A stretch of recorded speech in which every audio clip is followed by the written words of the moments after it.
Welcome to the podcast that's dedicated to making you a faster cyclist, the Ask a Cycling Coach podcast presented by TrainerRoad. I'm Coach Jonathan Lee, and here in this Brady Bunch square that you can see here, we have the rest of the podcast crew here. We have our CEO, Nate Pearson. Hello. We have our head coach, Chad Zimmerman. Hi, everybody. And we have Cannondale Racing and also TrainerRoad's Amber Pierce. How you doing, Amber? Hey, doing well. Good to be here. Let's answer some more cycling and triathlon questions that you submit at trainerroad.com/podcast every week. Thank you for doing that. And please continue to do that because it's awesome. We get a ton of questions and we try to answer as many as we can and answer ones that represent as many of the questions that we can, which today we'll do a good amount of. There were lots of questions, so please keep them coming in. And you can also join us. We are live now on YouTube and you can go to trainerroad.com/YouTube. And all I'm going to say is that Nate, so you may rip the mic out of the computer right now. Nothing, but I have a new Instagram handle called tr.nate. And you follow me on Strava and Pearson99. I changed my name because Pearson is hard to spell because there's like two different ways and we have it spelled like a pair. So sure. If you ever want to see about upcoming stuff, you should probably look at my channels. And I was just going to say, there's probably not a better time to subscribe to our YouTube channel.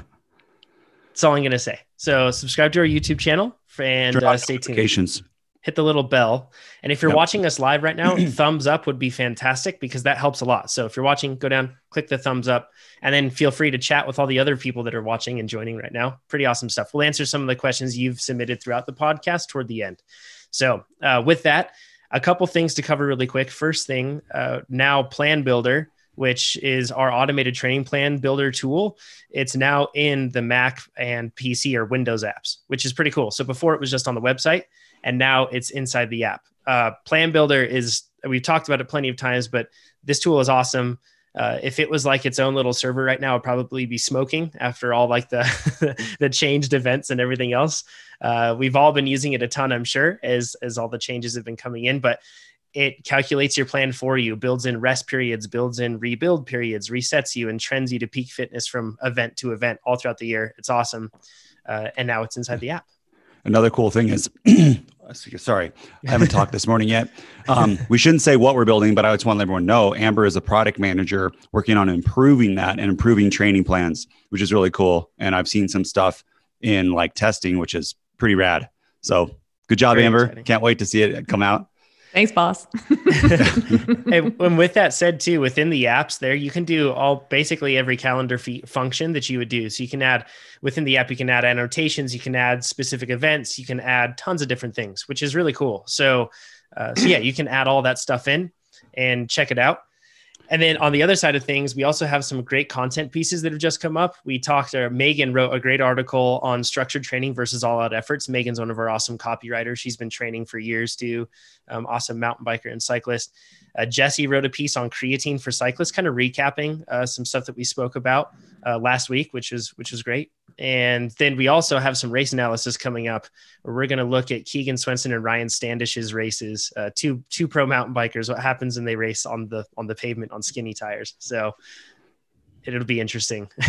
I want to make sure this is clear. The Plan Builder stuff too is in the desktop apps, Mac and PC only right now, not on mobile. We have a bigger update for mobile coming out, and that's still a little bit of ways. So just be aware.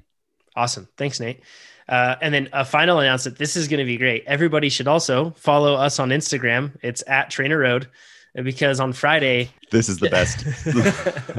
On Friday, Chad and I are going to be on Instagram, on our Instagram, and you should tune in at 2 p.m. Pacific. I think that's like 10 p.m. Central European time. So that, and maybe with the time change, that may switch things, but I don't think it hits you guys quite yet. So, but it should be, I think, at 10 p.m. Central European time, but 2 p.m. Pacific for sure. We're going to have beers with Chad. It's going to be a new segment that we do. Happy hour on Fridays. Chad's going to crack a beer, and then you're going to submit your questions. Yeah. Coach Chad, unbridled and unfiltered. Which, no.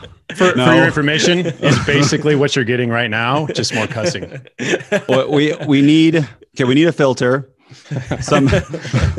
Chad's got some opinions about some pro cyclists. Don't give me a beer. like a true fan of the sport. You don't like everybody. You're working in exactly the opposite direction of a filter. This is true. First, the thing I want to say is this came from a marketing meeting. It was like a joke. Like, we should give Chad some beers and ask questions or answer questions. And then we were like, wait, no, we really should give Chad beers and have him answer questions. Super entertaining. Second, Chad, what ABV are you gonna hit us with? I've already got my beer selected, and it's a 10 plus. It's also a tall can. Yeah, cool. And if I only get one. Yeah. So Chad, the rule, I mean, not really that there are many rules with this, but just the same, we're putting this constraint on it. So Chad cracks a beer. We're going to start answering questions. When Chad's done with the beer, it's over. So it'll be a quick happy hour. Yeah. So I have two simple requests. One is that you make the questions all softballs. Otherwise, I'm going to pound my beer and sign off. And two is that somebody shows up. All I need is one person. One person with questions, not just one spectator sitting there, right? So you'll be able to join us live and check that out on Instagram. Once again, it's at TrainerRoad, and that'll be Fridays at 2 p.m. Pacific. So that's perfectly landing at happy hour for all you East Coast folks. For West Coast folks, it's probably your work from home happy hour on a Friday. I don't know, but it should be a good time. So join us there for Beers with Chad.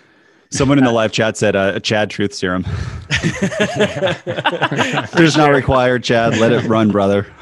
Oh, yeah. So, it'll be a good time. It'll be a blast. Okay. So with that, we're going to, like I said, kind of combine a lot of questions or just address a lot of points generally that a lot of people asked about.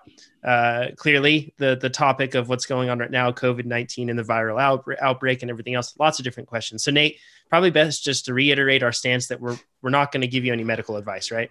Yeah. So again, talk to CDC, World Health Organization, and your government officials and your doctor with anything like that. We want to stay away from suggesting anything related to the virus specifically because it's still new too, and we don't know a lot about it. So information could change, and this is an evergreen podcast. So people can listen to this 3 weeks from now. We could give them the wrong information or point to a specific article that turns out to be wrong in the future. And that would be the worst thing that we could do.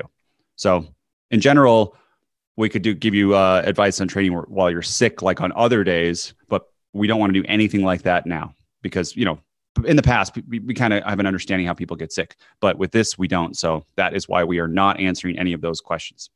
Yeah. One quick thing. Thanks to Robert Jessup. I know you're listening to this right now, Robert, from the UK. One of our employees, Cooper, actually, because of the whole outbreak, he's getting married and his wife his fiance at this point lives in England. Actually, maybe wife now. I think they did the civil marriage thing just because viral outbreak had to get that one done quick. They saved some money. Yeah, seriously. So, but he flew over to the UK so that he could be with his wife before the travel ban started. And one of our awesome podcast listeners and TrainerRoad users lent him a bike and a trainer, which was so cool. So he posted up on the TrainerRoad forum and asked, and a ton of you offered, which is really cool. And thanks, Robert Jessup. He even gave him like a 3T Explorer, like a sweet looking bike, which is really cool. So Nice. Thanks, Robert. And keep on keeping on with your training. Hope it goes well. We're going to go over some more like plan builder edge cases, basically or not even edge cases, just main cases, because lots of folks are going through situations where their plans are changing because of event cancellations. So first things first, if you don't have an event anymore, there are a couple options that you could do. I'm personally just continuing as planned. And then after that, even if I don't have an event, I'll probably put some sort of fictional event on my calendar. And I might even explore something that I haven't explored for a while, like more sustained work or more really short work, whatever it may be. Are you going to still, sorry, go ahead, I interrupted you. Oh, it's fine. Totally. This is going to happen on Zoom because you think there's a pause and there's not a pause. Yeah. I think, are you going to still try to play peak for nationals? Totally. Is that what your plan until then? And then after that, it's just going to be kind of wide open?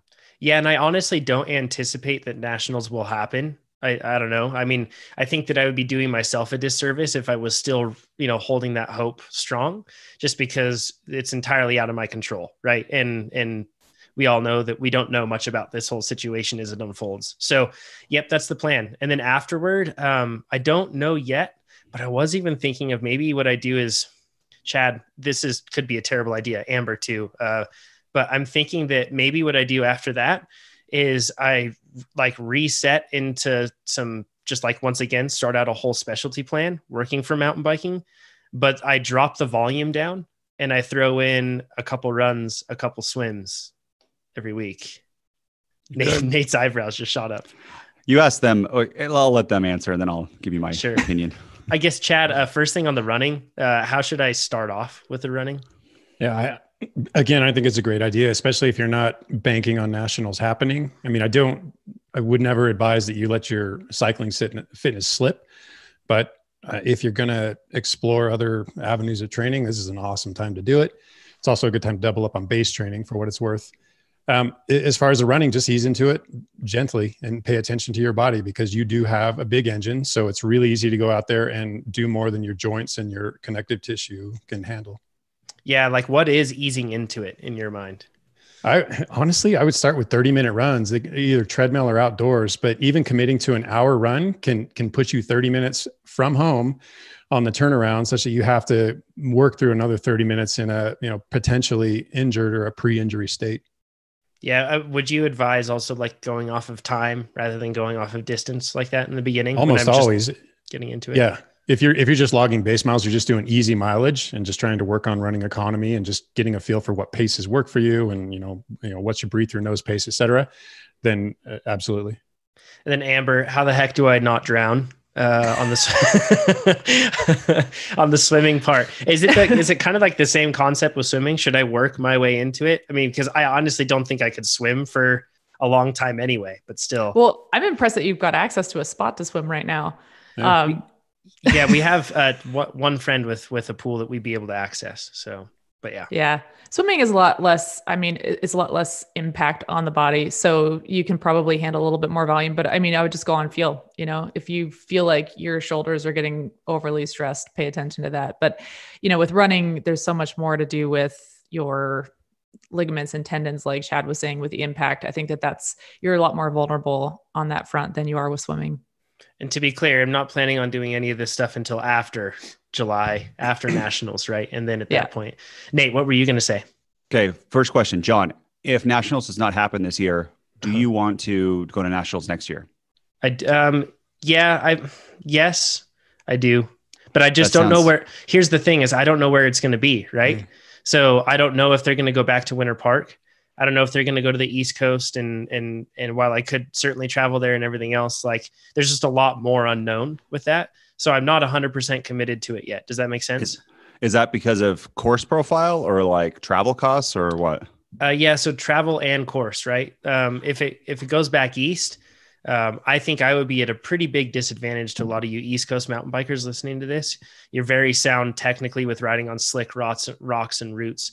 That's not my wheelhouse. Certainly not something that I want to like intentionally shy away from, as much as it's just something I know that I'm not as good at. So I might make all of that trip and then show up to nationals and just not even be able to use any of the strengths I would have because I'd be so bad at it. So we believe in you, John. Thank you. John, if nationals gets canceled this year and next year it's far away or anywhere, we'll pay for your travel costs because I'm a cool boss and we need it for the podcast because I think we want you to do it if you're motivated to do it. But you don't have to just for that. Yeah, I mean, the motivation would absolutely be there. So I want to win. I think everyone wants to see you do it, especially if you miss this year. Sure. So this is what I think you should go ahead. Okay. I was just going to say, if I do work in the running and that's the case, I'd probably still work in some running post July this year, but it wouldn't be something that I would carry on throughout the year or throughout the rest of the season or anything else. More like an off season, interesting thing. Cool. Okay. So a few options.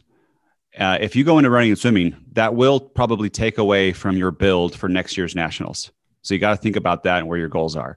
Second, another option you could do is if we get to the point where nationals is canceled for sure, you could reset and try to do a hard cross season. I don't know if that interests you. The problem is you probably have to drive to Sacramento a lot. And that's kind of, it's a 6-hour round trip, easy for just driving for us in Reno. If not, you could do the rebuild. But the two things about, so running, when you build up, I would do the 3-2-1 method, which is, that's like it could be a distance or time based, but the simplest way to think about it is you run 3 miles the first day, 2 miles the next day, 1 mile the next day after that. And you just keep repeating that. And then you could take every other block a rest day. And I would go at least 2 weeks at that volume. And then you can add 1 mile to your long run and then keep that same ratio going down. Or it could be minutes. It could be 30 minutes, 20 minutes, 10 minutes. With a lot of people, it's kind of the same ratio, but you're pretty fast.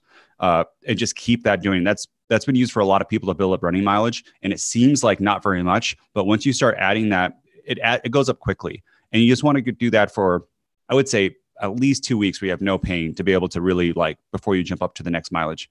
And then for swimming, honestly, John, I would not have you swim at all without some instruction, because I haven't seen you swim, but apparently you have no skill. And yes, what you don't want to do is put in all these hours, right? With developing the wrong technique. But and so in Reno, we're not on full lockdown. We're on social distancing and essential businesses closing. You could hire Ryan Evans to sit on the deck, film you, say some things, right? Doesn't have to be close to you at all. Mm-hmm. And then that could help you though. You get a lesson once a week or every other week, and that could kind of step you up. Amber, what do you think about the swimming stuff? Yeah, I totally agree. It's really easy to start reinforcing bad habits with swimming. So with swimming, it's really, really important to focus on those basics big time early on, and then progress from there. But you don't want to start building volume on a foundation of poor fundamentals. Yeah. Can you swim to the other end of the pool? Oh yeah. Yeah. Okay. How long does that take you? I haven't timed it, but I'm not fast. Are you out of breath? Yeah, out of breath for sure. Yeah, I could probably just continually swim laps, but it would just be messy and ugly. But yeah, I'm just not fast. It's amazing too.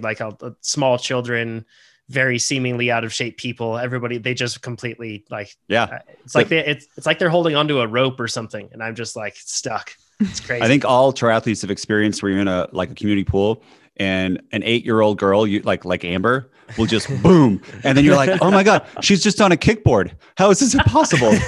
She's doing dolphin kick and goes by you. And that's a future Amber, but that probably didn't happen to Amber, but it's happened to me and probably a lot of age groupers. Yeah, man. Yeah. Nate, I know you're not super keen on these, but the total immersion drills for learning balance in water, especially in the early stages of learning, I think are wonderful. That's a really good point.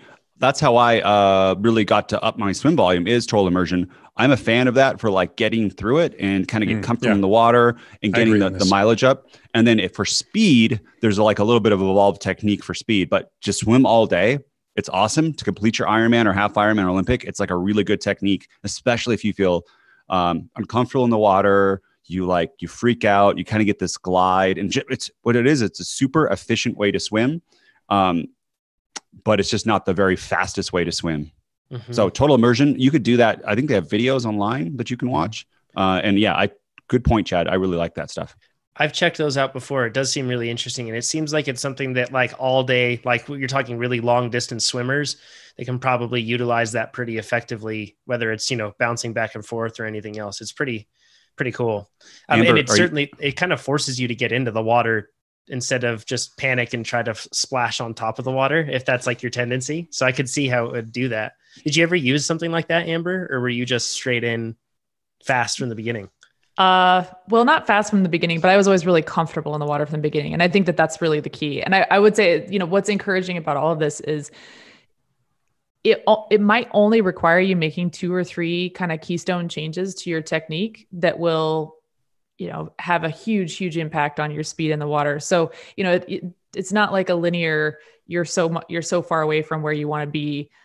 Sometimes it's just a matter of having somebody give you feedback in the right way, or saying it in the right words in a way that resonates with you. And then just making those changes. And you could, it's amazing how much of a difference sometimes one really simple change can make. Yeah. One thing that I don't know if I've ever mentioned in the podcast, but one thing a coach told me, I'd swam for 8 years. No one had told me this. And then one coach was like, Nate, come over here. And he bound my ankles. And what I was doing is when I would breathe on one side, my legs would become this wedge, because I would try to stabilize myself. Mm-hmm. And I see other swimmers do this all the time. You kind of do this scissor thing when you're on the side. And what that does is it creates a plow in the water. And it's you're putting on a parachute every time. So there are some tools that you can do. They're little Velcros or rubber that you put around your ankles. With John, I don't recommend this right now. You gotta be really comfortable in the water to be tied up. Sounds like cement shoes. But you do that, and then you take a breath, and you're you freak out at first because you can't do the thing that you always think you're doing, and you don't realize that your legs weren't straight and streamlined. That I learned that technique. Like I learned that maybe a month before I stopped swimming and going all into cycling. But when we come back, I'm going to use that tool, and it's very exciting. So the best part too is if you have somebody film you and you can see it right away. Amber, do you ever see people do that, like lower end swimmers? Yeah, big time. And that's a little bit, we talked about that last week. You get in the water, you feel unstable, you're seeking stability. So you want to spread out in the water, make yourself more stable. You don't realize you're doing it because it's really instinctual and unconscious. But the second that somebody points it out to you and then you try to adjust it, like you said, you freak out a little bit because all of a sudden you're missing that stability that you're used to and you feel unstable. And it's, a big part of learning to swim really, really fast is being really comfortable with that instability. And so to your point, you're kind of spreading out like a rubber raft. We talked about this last week. You want to be more of a kayak. So when you're swimming, you actually want to feel like you're a log in the water and you're just rolling from side to side along a single long axis that goes from your head to your toes. And you don't really want to be spreading out off from that axis. You want to be rotating around it. And that feels really, really unstable at first. We're way off the top. Go ahead. Oh, we're kind of on actually. It's gonna segue into something pretty well. But I was thinking of this, Amber, when you were talking about like, you need to be the kayak, not the raft. And last week I was thinking about it, and like I picture myself as like a Tom Hanks Castaway piece together raft. It's falling apart. It's terrible. So I have a long way to go. Along these lines, kind of diving in. Oh yeah, sorry, Nate. Do you have something? Yeah, this is more swimming stuff. Amber, cool. Another thing I noticed at the end, I'm so horrible at kick drills. And when I would swim, like for triathlons, I almost would never kick. And I had like 2 times where in the water, I got the feel, but flexible ankles, I always had stiff ankles, right? Mm-hmm. And I think that maybe this is too a time to work on ankle flexibility. How do you unlock? Because it's like this weird thing that you do. How do you unlock it with your ankles? What does it feel like? And when I actually did it, I felt like I had flippers on. I went so much faster, but it's a coordination thing. Can you talk about that a little bit? Yeah, it's a coordination and a flexibility thing. So you need to have that ankle mobility to begin with. But you do want your feet to act like fins. And I'm really lucky. I have huge feet. I wear a women's size 11 shoe. In fact, on some of my cycling teams, when they were asking me for my sizing for shoes, I was like 42 and a half or 43. And they were like, are you sure you understand EU sizing? Yeah, no, my feet are really that big. But yeah, they should act like fins. And actually your kick can be a huge form of propulsion in the water. It can be extremely important, especially if you're an actual swimmer and you're, not so much in open water, but in the pool, doing an underwater dolphin kick, for example, is really, really powerful. But you want to get sort of a harmonic motion going in your leg. And that has a lot to do with just mobility and being able to move your ankles into those positions in a really relaxed way. And again, that goes back to feeling comfortable with instability, right? Because you can't be relaxed if you're uncomfortable and freaking out in the water. And so you're going to tense up, and your ankle joint is one of those things that'll tense up, and you want to be able to kind of have that be relaxed and floppy. And so one of the dryland things that we'll be talking about in a couple blog articles coming out is doing some work that will give you a little bit more range of motion in your ankles, and that'll help a lot. Awesome. Along these lines, a lot of people, last week we talked a lot about swim drills and everything else about how you can increase your comfort in water, the sort of things you can do to increase strength, everything else. So if you didn't hear that episode, go back and listen to that. But explicitly speaking about what to substitute for swim workouts if people don't have a gym right now. Number one, the swim drills that you covered that we'll have blog posts coming up with. It's a fantastic time to do that. And this is dry land training, a lot of it. Also subbing for specific strength training, I feel like would be like if you have the three disciplines that you're doing and you have one of them taken away because you can't swim at the pool, could be a good chance to touch up on some strength training, right, Chad? To kind of round yourself out as an athlete or build yourself up. Absolutely. Yes. And then also, let's say that you don't have, a lot of us, yeah, there we go. A lot of us don't have like critical events coming up right now, or we just don't know if they're going to happen. So it could also be a good time to double down on running or cycling, right? Like make yourself a stronger athlete in one of those regards. And then also, if another thing to think about, if you're overworked, it could just be time to double down on recovery. Like, I don't think anybody here that's listening to this has probably had a situation where their stress hasn't increased over the last 3 weeks, right?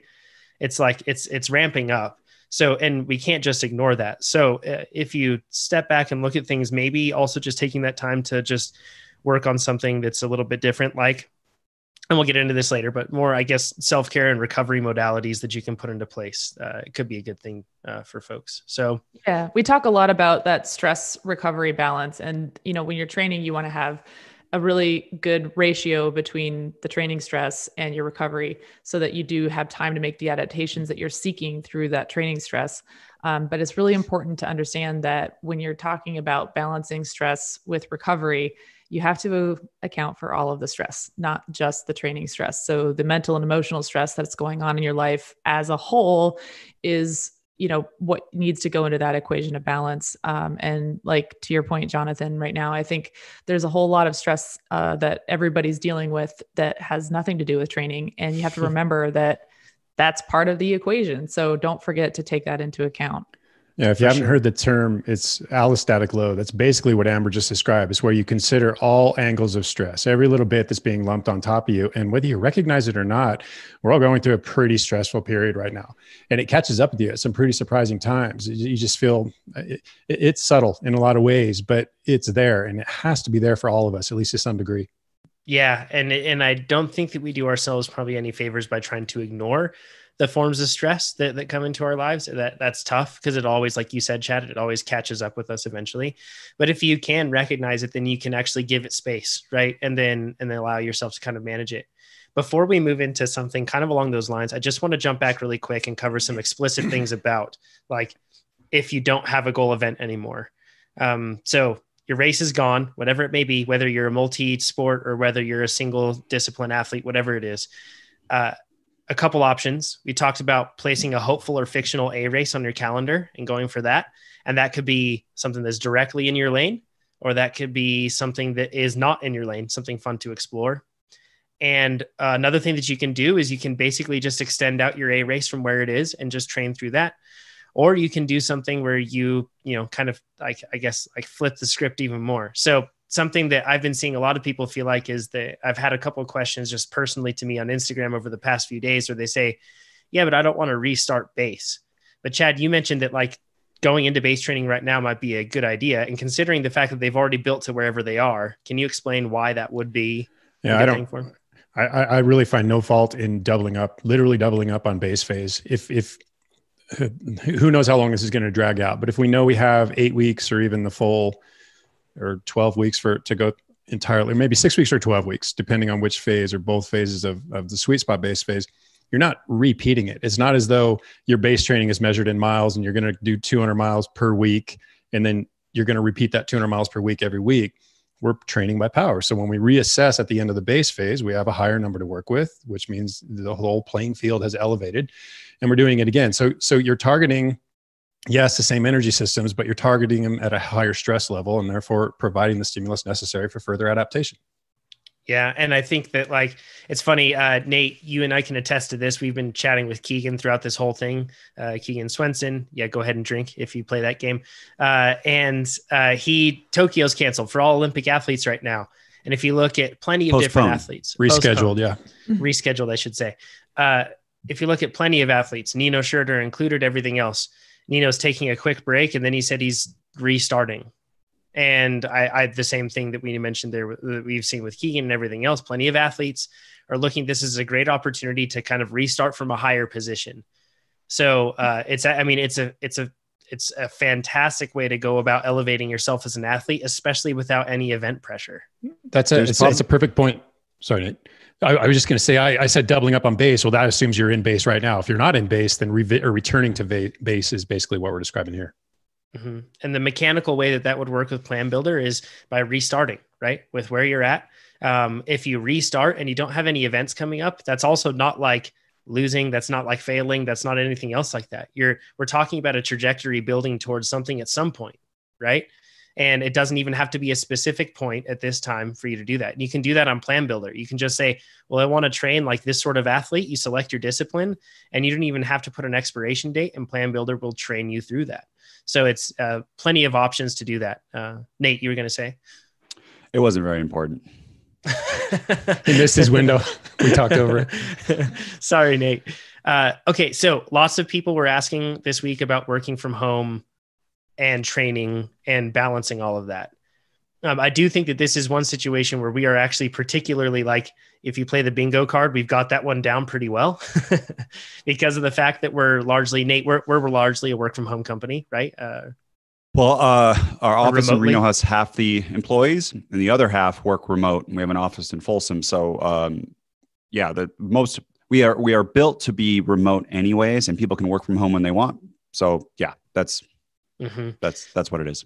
I think so. We all have experience with that. I mean, Amber, you work from home, and all of us here. So we have some experience on this. So a couple things just on the working from home part of things. I think that one thing that's tempting, especially because it's been so chaotic, having us all thrown into this situation, you can step back and look at how your schedule that you had before, whatever that schedule was, you don't necessarily need to maintain that same schedule. Having a schedule is still important, but you don't still need to maintain the exact same schedule right now.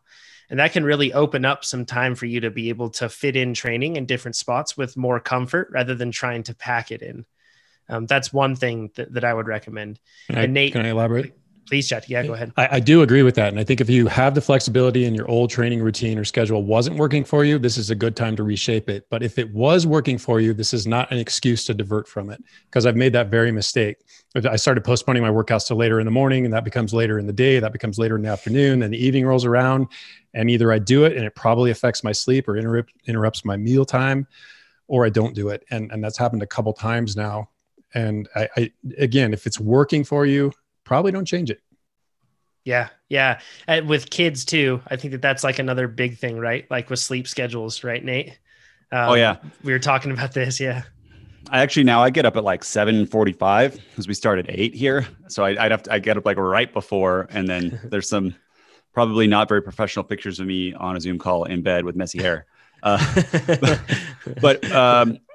So training with kids, we should probably two of us have kids here. Yeah. It's very hard, especially if you have older kids.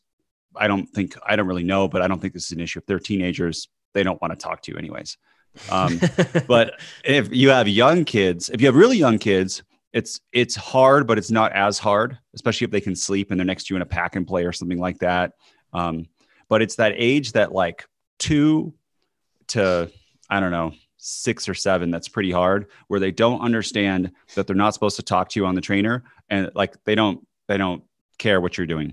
And maybe there are strategies, and there's probably, if there's amount of iPad time that you want, that's probably the time you're saving it is for, if they get an hour a day of screen time, it's while you're on the bike.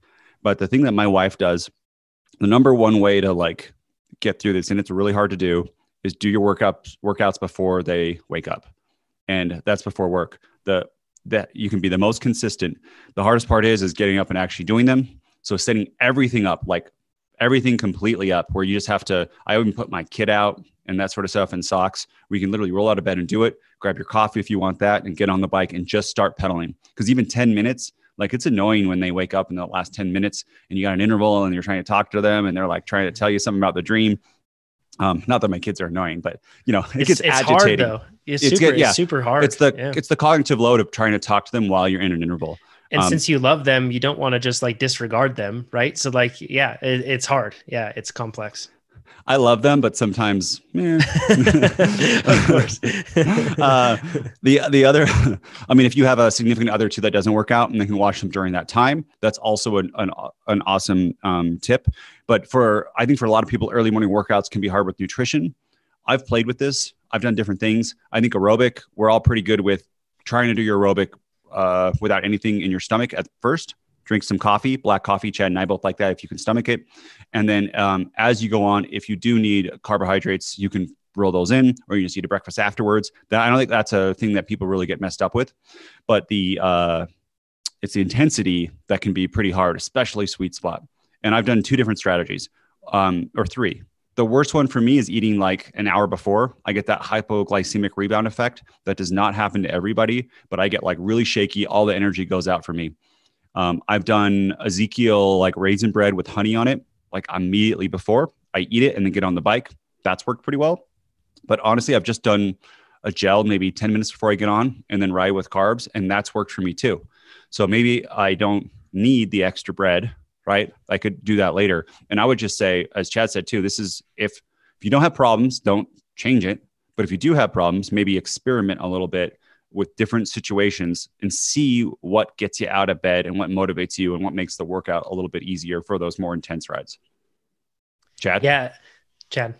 I completely agree. I've been an early morning workout guy for quite a long time. And I taught very early morning classes for a short period of time. They were at 5:30 a.m. and then they migrated to 6 p.m. or I'm sorry, a.m. And a lot of those people were parents and they worked out at that specific time because that's the time they could get away with it.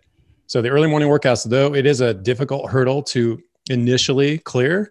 Over time, it becomes habit just like anything else. And you establish what works for you in terms of nutrition, in terms of rise time relative to when you want to be on the bike. It eventually gels, I promise. Another good tip is, and this is so hard to do, but when your kids go to bed at like 8 or 8:30, you go to bed because you'll probably sleep less than them. You'll wake up before, and that time difference is it. If you have them go to bed at 8 and you're like, oh, now I get 2 hours to relax, you go to bed at like 10:30, 11, and then it's really hard to wake up. Mm-hmm. So you kind of say, hey, based on my goals, I want that exercise time to be in the morning where I'm by myself. And I think we're going to talk about it. That's going to make you feel better. Especially in a time of stress. Yeah. You don't want to overdo it. Couldn't agree more. I think one aspect of this too with the kids, I mean, our son wakes up, I swear he wakes up every morning at 5 a.m. So it's pretty tough to beat him up. He's up early, but one thing with this, like you mentioned, Nate, is doing the handoff thing. You may just have to, and this is super important, especially during like a stressful time. Like my wife works from home. She did work from home beforehand. She has a pretty demanding job, just with workload and emotionally demanding. And then, I'm working from home and then we're trying to keep our son entertained. It's really tricky, but I do think the handoff thing is really important because that does at the very least provide each person with some me time. And I found that that's really important and kind of being like strict with that. And that goes for your work schedule too. Just like a work from home general tip, like having time where you're fully on and then time where you're fully off, because it's super tempting and you can just fall into this state where you're constantly halfway on, halfway off. And then as a result, what ends up happening is you never get to decompress and then you never have time for training either, because then at that point your work is never done. So you always have to continue to work. It gets really tough. So it's definitely one thing that I would do that. And I would also, with the kids too, set expectations. I found with our son, I have to say like, mom's going to work right now and she's going to train right now from this time to this time. And during that time, we can't bother her, but it's okay. Because after that, we'll be able to, do something like that. But if you communicate it beforehand, they will not remember it all the time. And they'll probably go against whatever, agreed upon advice or anything else that you put out. But at the same time, I've found that it helps us if we just kind of like set those expectations of like, this is an important part of the day. I'm going to set it aside. And hopefully now that more people are working from home, this is probably something that is a bit more feasible because like you said, Nate, you can have everything out and it's right at reach rather than having to, bring your bike to work and train outside or something like that. It's like the setup we have at work, which we're really lucky, I think, to be able to just jump on and do it. Another pro tip for that like work-life balance, if you can get this culture at your company. So we use Slack. We never email each other. We don't text each other. And what we do in Slack is what I tell people to do, and everyone does it. But when you're not on working hours, you can set like this snooze or sleep schedule. You get this little Z. And what that does is when you message someone or you add someone, the message doesn't go to their phone and give them a notification. And what's really cool, I like about this is that people can still communicate, and it's kind of like you can get a like teed up message for the morning. So if I'm like, oh, I forgot to tell Chad about something that needs to happen and it's not urgent, I can still message him and he won't see that unless he checks Slack until the next morning. And that allows people to have that kind of escape from work. And I think like long-term, you're going to be more productive. The other thing that's cool about that is there's a little button on Slack. And if I need to break that snooze, if it's an emergency, let's say I'm talking to an engineer and like a website's down or something, I can hit the button and it will go to their phone. Mm-hmm. So people can still keep notifications on, but you just got to be very mindful. Here at work, we think about it when you add someone or your notification, it's like tapping on their shoulder. So you don't want to, in general conversation, like at or message people, just say their name and they'll come back and see it. Because if you think about how much happens in Slack, how much you might get noticed, if you want, like, if it's important enough to walk to their desk and tap them on the shoulder and tell them, then you should be adding them in the app. This is way off topic, but I like talking about this stuff. I want to do my own like business podcast because I have very strong opinions, stronger than cycling for sure. Just for sure. We could do wine with Nate. That one could get wild. But yeah, it's interesting. A lot of you have written in questions specifically asking on like how to increase productivity on just working from home. Not very cycling and triathlon related seeming in many regards, but it is something where, you know, we definitely have a lot of experience in trying to optimize around that, but it all ties back into affecting your cycling for sure, or your training in whatever regard you're doing. Last tip really quick on the kids thing. This came from Nathan, one of our new product marketing managers, which is awesome. Nathan mentioned that he's been doing his aerobic rides with a bike trailer with his, I think his daughter. So he basically has a bike trailer, rides in safe zone, of course, assuming that it's safe and assuming that that's, you know, something that's okay right now. And that's a good way for him to get into his aerobic rides. Aerobic rides, it's not as important about, you know, like maintaining a specific power target probably the whole way through, but it's nice and easy to just kind of sit in the specific zone and sit within there and pedal along easy. So it's a good way to kind of involve your kids somehow. I know with our son, like we actually have like a little 3D printed trainer that just like lifts his pedal bike off the ground, his back wheel. And then he gets on his trainer next to us when we're training, you know, and he loves to spin and stuff. So involving them somehow in that process. He also knows that like our son, we've explained to him, like you train to go fast in races. So whenever he sees that, he's like, oh, this is going to be great. Like we're going to go fast in a race. And, you know, so it's involving them definitely helps rather than just trying to position it as a one against the other situation. FYI, we are not live on YouTube. I'm going to try to fix it. Don't worry about it though. Cool. Sounds good. Thanks, Nate, for diving into it live. So with that, I figure we should probably jump into Chris's question. You all okay with that? Mm-hmm. Cool. So he says, thanks for the great product. I've been using the product for almost a year and have seen some significant gains with hopefully no end in sight. I specifically love the performance analytics as it is extremely motivating to see myself setting all-time power highs on a regular basis. Nice. PRs are the best. Like as soon as I finish a ride, I just go straight over to the website and I'm looking at my PRs that if I got any, hopefully I did. And then that's like my routine. Every time after I ride, I go over to TrainerRoad.com and check it out to see if I have any PRs. So always something I do. So he says, my question is regarding VO2 max efforts, as I feel this is an area where I'm lacking. In order to address this, I've been starting to implement longer VO2 efforts into my training program. In reviewing the workout catalog and the training plans, it seems that most of the VO2 workouts go up to 3 minutes in duration at 120%, with the percentage of FTP decreasing for efforts over that time frame. An example of this that he gives is the workout that is, it's called short off. So it's 6 by 3 to 5 minute efforts or 6 by to 3 by 5 minutes for 2 sets. And it's between 112 and 116%. So that's that decline he's talking about. He says, is there a reason why most of the VO2 max efforts in the training plans only go up to 3 minute efforts? Do you want me to continue, Chad, on this? Yeah, go through the whole thing. Cool. The Coggin Classic Zones, and that's from Andrew Coggin, Dr. Andrew Coggin, says, and levels say that VO2 max is 106 to 120% of FTP for 3 to 8 minutes. So does that mean that a well-trained rider could be capable of riding at 120% for up to 8 minutes?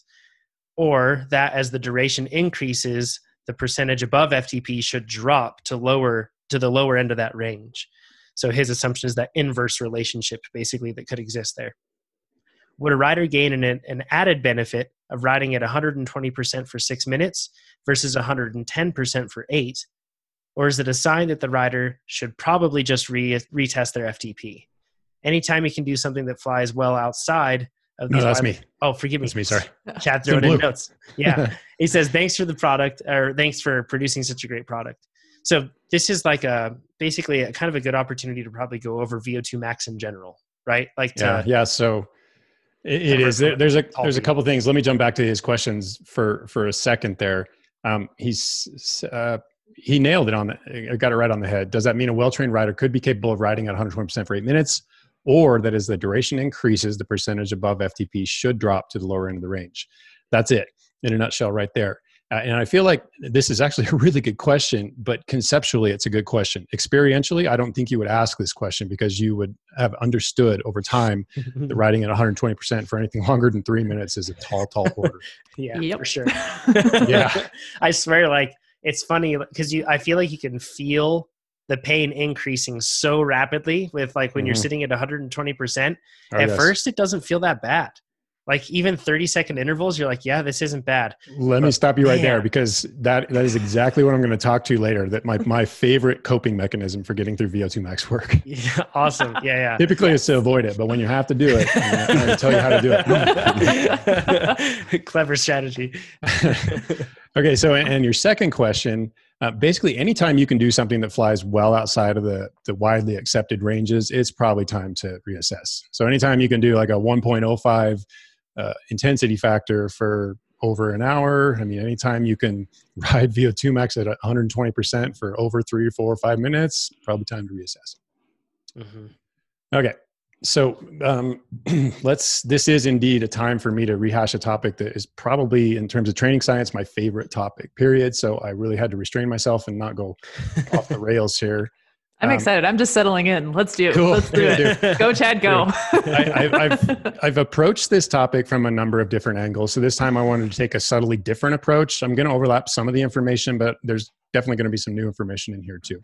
And I also want to just state it in a different way because if it hasn't resonated with you in the past, maybe the way I state it today will help it do so. Okay, so to start, the general objective of VO2 Max workouts is to maximize our time at the highest percentage of our VO2 Max. And the goal is to increase our aerobic work capacity. So what does all that mean? Our VO2 Max is when we're taking in and processing as much oxygen as we can to create energy. We want to work at a high percentage of that because that's what inspires the adaptation, the aerobic adaptation that we're after as endurance athletes. So basically we want to improve our ability to use oxygen to metabolize fat and also to use oxygen to metabolize the byproducts of anaerobic respiration. So when we metabolize those byproducts, we get a lot more bang for our buck than the anaerobic process, and we do it aerobically. So the more resources we have, the more lactate can build up without actually becoming an issue because we improve our ability to clear that lactate. So when we talk about aerobic adaptation, it's not just metabolizing fat, it's also metabolizing sugar, at least the byproducts of sugar. That's an interesting point that that it covers easy both to ends of it. Easy to lose sight of, and not a lot of people recognize it. You hear aerobic respiration and you think, oh, I need to be able to burn fat better because it is aerobic, but it's not the only. Okay, so we don't measure VO2 max, and we don't use what's commonly used as a proxy for your VO2 max power, which is a term I don't like, because we don't use either of those, how do we know it's improving? A better question is, why would we care? Because when we can't base training levels on VO2 max. You can, but it's extremely problematic. Frankly, it doesn't work. VO2 max is hard to measure and even harder by which to train. And then changes in VO2 max aren't as important to performance as lower levels. And I'll probably take some flack for that, but sustained power is where it's at in most disciplines. Yes, you need to have good punch and you need to be able to repeat hard efforts, but if you don't have the sustained power to back it up, you're probably not going to be competitive. And then focusing on raising FTP has a far bigger impact on your race performance. Again, I'll argue that with anybody. You can develop your VO2 max as much as you want, but if you don't address your sustainable power in most disciplines, that's where your performance will suffer. That's a temptation for me, like all the time, right? Because I naturally tend to do well at harder, shorter, repeated efforts like that. Yeah. And so there's always this temptation to not do the work that I need to raise my FTP and instead just do the fun stuff that feels relatively easy. And then when I get into a race, I'm great for like 3 minutes, right? And then after those 3 minutes, I'm a cook's goose. I can't back up that work. Sure. And that more fun stuff can impact FTP, and it does. But I think it's an incomplete way to address this issue, just the performance issue, endurance sport performance. We have a really fun sorry. I want to say this thing. Please. We have this really fun Instagram message between Jonathan and I, Ryan Standish and Keegan. And what Keegan said about the Olympics, he's like, this is a great time for me to get my threshold efforts to feel like tempo efforts. And if I can do that, then I have a chance to do so much better, right? So he's not like, oh, what if I could get my punch up 50 watts and I could be with Nino. He's more like, well, what if I'm not really trying hard the whole time? Your punch naturally gets higher, right? Where everything else, the whole race is going to feel easier, and therefore my performance is going to be better. Just to kind of exactly what Chad's point is. Mm-hmm. Yeah, I think there's also like a psychological bias, because it's always when you're at those higher intensities that it's so crystal clear that it's hard, it feels hard, it hurts. And so there's a kind of a psychological bias to think that those are the limiting factors, when actually, if you just go back and bring up that FTP, bring up those foundational systems, then, like to your point, the whole race gets easier as opposed to just those crux moments. So I think that, it's important to remember that we do have a little bit of a bias here too. It's not just, we just tend to think that because those are the hardest moments psychologically. Yeah, exactly. I was talking I love that. The whole race gets easier. That's exactly what people need to keep in mind. The whole race. To illustrate that point, I was talking with Chad McNeese yesterday, and we're talking about doing like a longer workout. And I had done it before. It was one of your 3-hour crazy ones, Chad. And I looked at it, and my FTP, they had VO2 max intervals in there. And it was in 2011. My VO2 max was like 250 watts, right? Like that was, and my heart rate went to 190. That was all out. Now I can do 250 for hours, right? Hours and hours and hours, which is, that's the kind of thing that I always try to get across in people's brain when they talk about kind of sharpening the knife. Like, man, let's turn that knife into a sword, and then you can sharpen a little bit and you're going to be so fast. Sharpen the blade. Yeah. And how much more formidable of a bike racer are you now because your sustained power is that much higher? Oh yeah. It's like 150 watts higher or something, or 140 watts. It just means that if you're that person, it means that everybody else's punches hurt less. And it means that afterward, you can just keep the pace high enough so that if they have punched, they're going to be punished, right? It's definitely a good spot to be in. Amber, I just want to reiterate on that point. That was such a fantastic point you made. That when we find ourselves, perception a lot of the time can really skew things in our minds, especially when we're talking about intense efforts that are very hard. So many people, they see the same thing when they talk about climbing. They're like, I just get dropped on the hills. That's like a really common thing that we hear. Like, I get dropped on the climbs. And many times it's like, yes, in that moment on the climb, it feels really hard and you see people riding away from you. But it's not the fact that you're worse necessarily at going up hills. It may very well be the fact that you have an opportunity to raise your threshold outside of that. And if you did that and you were more aerobically fit, just generally speaking, all those other efforts wouldn't have hurt leading up to that, and you would have been able to get up that climb. So it's, and flipping it on its head, it's easy to think that you're good at aerobic stuff because it doesn't feel as hard in the moment, right? Until you really start to stretch it out. And we hear that with sweet spot all the time, right, Chad? Where people are like, well, yeah, this is easy. And then after you get 10 minutes into a sweet spot interval, you're like, this is so hard. Yeah, it's easy till it's not. Yeah. Exactly. So it's like separating that perception of pain and urgency that comes with that. And where you think that because you're hurting, you must be worse at this. That's not the case.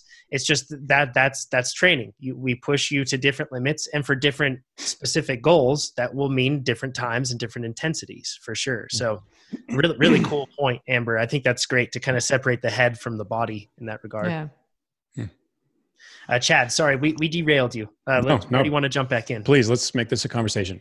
Cool. Okay, so at TrainerRoad, I use, a lot of coaches use 120% of FTP as the anchor. And this is a widely consistent percentage of FTP where our maximum oxygen aerobic uptake occurs. This is duration dependent, and we're going to talk about that later. Excuse me. And then from there, we recommend tweaks because, well, I'll get to that too. The problem with following 5-minute power, for instance, is that it really only follows changes in 5-minute power. So if you train to grow your duration, like what you suggested, Lee, I think we're talking to Lee, yeah? Chris, forgive me, Chris. Sorry, Chris. If that's what you wanted to do, well, it's not really 5-minute power anymore. You know, if you can extend it beyond 5-minute power, then it's 6-minute power, 7-minute power, and probably your 5-minute power came up. What does that tell you? And if you grow that 5-minute power, it doesn't necessarily mean your VO2 max improved or your aerobic capacity improved. That can just be further anaerobic contribution. So again, this is not very useful information. And then a lot of the times you just get better at VO2 max work. and you don't affect your FTP. You don't affect your 5-minute power. You don't affect VO2 max itself. You just learn how to get through it, to suffer through it. If it's unfamiliar territory, doing a 2-minute VO2 max effort is super tough to get right in the early stages. But the more you do it, the better you get at those 2-minute intervals. Might not have any real immediate or evident impact on your capabilities. You just have gotten better at it. So I don't find any of this information particularly helpful. So we take a more practical approach. And the idea is to be able to complete your efforts, to be able to repeat your efforts, and we do them somewhere around 120% FTP. And yes, this does require a bit of trial and error, but that's typically only in the initial stages. You set it and forget it. You understand that for 3 minutes at a time, I can do 120%, or for 3 minutes at a time, if I drop it down to 117, then I can get through them and then I can repeat them. And then it probably pretty much sticks there from that point forward. Might come up a bit, but these are things that you can accommodate later on. Okay, so why do we have to work at such a high percentage of our FTP to do these VO2 max repeats? And research demonstrates that the VO2 max adaptation, so changes in our aerobic capacity, is maximized when we spend time above 90% of that capacity. And this is backed up by a ton of research over the years. Ronestadt and Hansen drove it home. Steven Seiler, Thevenet, Stilta. There's no shortage of information that backs this up. Well done studies as well. And this is part of why at TrainerRoad, I use that 10% cutoff, where if you can't do your VO2 max intervals within 10%, and I recognize we're talking 10% VO2 max versus 10% of the power, we're guessing it doesn't exactly carry straight across, but it's very close.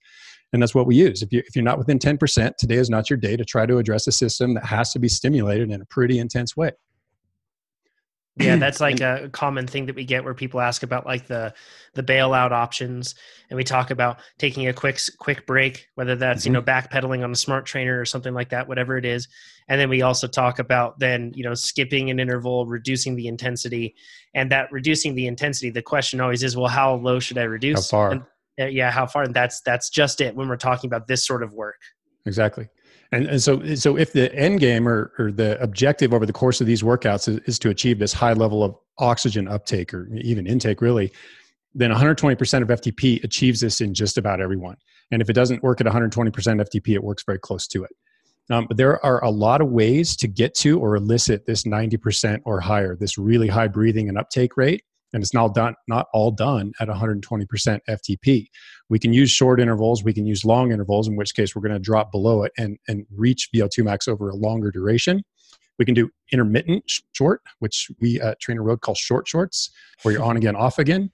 You can even use sprint intensity training, which, tell people, I want you to sprint all out for 30 seconds, and this is going to have an impact on your aerobic system, and it just doesn't jibe with their understanding of aerobic adaptation, but done properly, done in a particular way with the recoveries and the succession of intervals, it can be achieved even with sprints. Mm-hmm.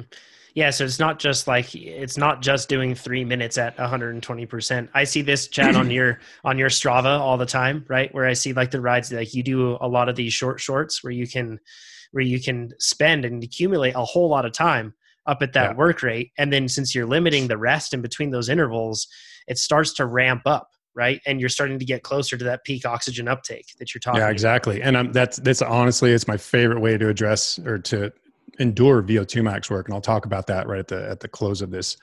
Mm-hmm. So to Jonathan's point, regardless of the power and its duration, the shared objective, doesn't matter how you go at it, is maxing out your oxygen transport system.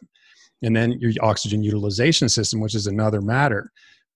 When we talk about utilization, we're typically talking about peripheral adaptation. So what happens in the muscle? And we talked about this a number of times, where you want more capillaries, more fine blood vessels coursing through the muscle. You want more mitochondria because these are the aerobic generating energy factories. You want more aerobic enzymes because we're working aerobically, et cetera. These things all take place at the muscle. The beauty of it is when we work at these high percentages of our oxygen intake, we're putting more oxygen to the muscle than it knows what to do with. And that is a stimulus for adaptation. It tells the muscle the very things we want from it. We're going to dump oxygen in there. And if you don't have the ability to process it, we need more capabilities, make it happen. Mm-hmm. And that's not the only thing that happens. On top of it, we get changes in other systems. For instance, the circulatory system, greater hemoglobin content, greater red blood cell mass, greater plasma volume, if you listened last week. And then from the cardiorespiratory system, improvements in your VO2 kinetics, which if you've heard that term before, it's basically how quickly your aerobic system responds to exercise. You start working, how long does it take your aerobic system to catch up so that initial uncomfortable phase goes away? Yes, there's a ton of benefits that come to this that extend just beyond being able to basically, improve your VO2 max, which I'm doing this in air quotes if you're listening to this, because once again, like you said, Chad, the number may not budge if you were to actually go and get that thing tested, but your ability to be able to output power in that range could improve. And then also, like, this is why I see a lot of steady state athletes, for example, they never want to do any sort of intensity work. There's like and I'm not blanketing everybody with that, but that's a common thing to hear, where they don't want to do that. But you can see right here, like you talked about, hemoglobin content, red blood cell mass, everything else, all of those things will benefit an athlete across the board, not just when they're riding at high intensity. Yeah, I've always approached training with a time-constrained limitation. I always understand that's part of it, but even if I were to remove that from the equation, I still think I would have a bit of VO2 max work in every phase of training that I design. Mm-hmm. I can't imagine a situation where I would get away from it. Yeah, for sure. Okay, so in what could possibly muddy the water, I do want to talk about kind of what Jonathan touched on earlier, and that 5-minute power isn't the only power that can elicit VO2 max. I mean, even if you look at Coggins levels, he's got a range there, 106 to 120%. It all is duration dependent at that point. You're above threshold, and theoretically, anything above threshold will eventually elicit VO2 max. You'll eventually push up against that ceiling. And I say theoretically because you may not have the endurance sufficient to ride long enough at, say, 102%, which is a little above threshold, long enough to actually exhaust your aerobic fibers. It's unlikely. And anaerobic recruitment will influence this. You'll overwhelm your resources with the anaerobic contribution, and you won't even get to the point where you've cooked those aerobic fibers. But theoretically, you ride above threshold, you're going to achieve VO2 max eventually. So the point here is simply there's no single VO2 max power. And that's why over time I've tried to get away from that number, because it's not telling. You can achieve VO2 max at a number of different powers as long as they're supra threshold. Mm-hmm. So 2-minute efforts versus 3 versus 5 all work depending on the athlete. And I think where people get a little confused is they see these longer intervals, but you have to recognize they're aimed at high-level athletes, because these athletes have built greater capabilities than the less experienced athletes, and they need a stronger training stimulus to incur further adaptation. They can't keep working 18 minutes of VO2 max work. They have to get in 24 or 30 or 36. It has to be a stronger stimulus. And what's an issue, at least in the case of these higher level athletes, is they may have actually maxed out their VO2 capabilities, and duration is the only way that they can achieve this further stimulus. They can't elevate the power any further. Their aerobic power is maxed out. They don't really have any room to grow. It doesn't happen often. It doesn't happen for many of us, but it does happen for athletes.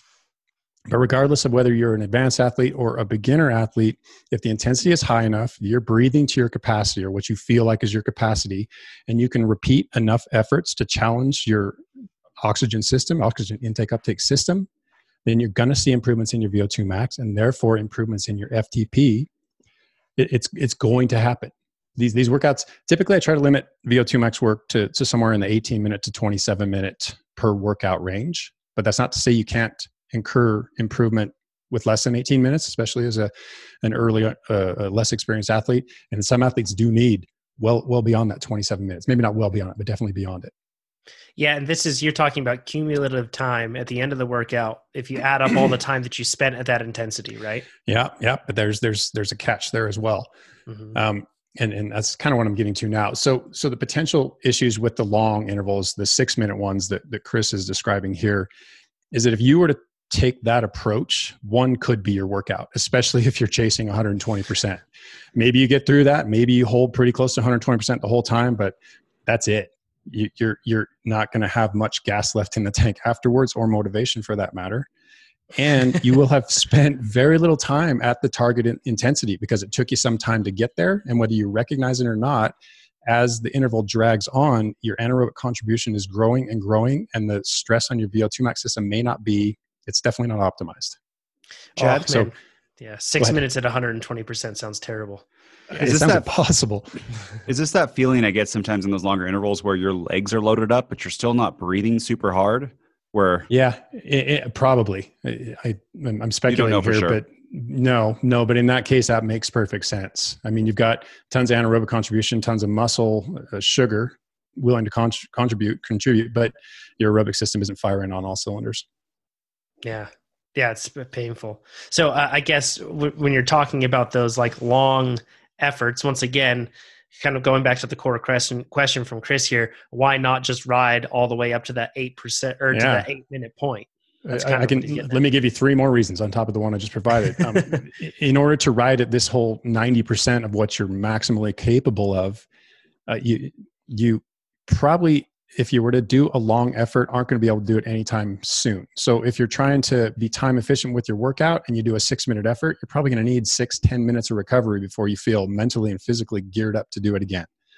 So it's effectively a one and done workout, and any intervals that you do after that point probably aren't going to achieve that high 90-ish or greater % of your max capacity.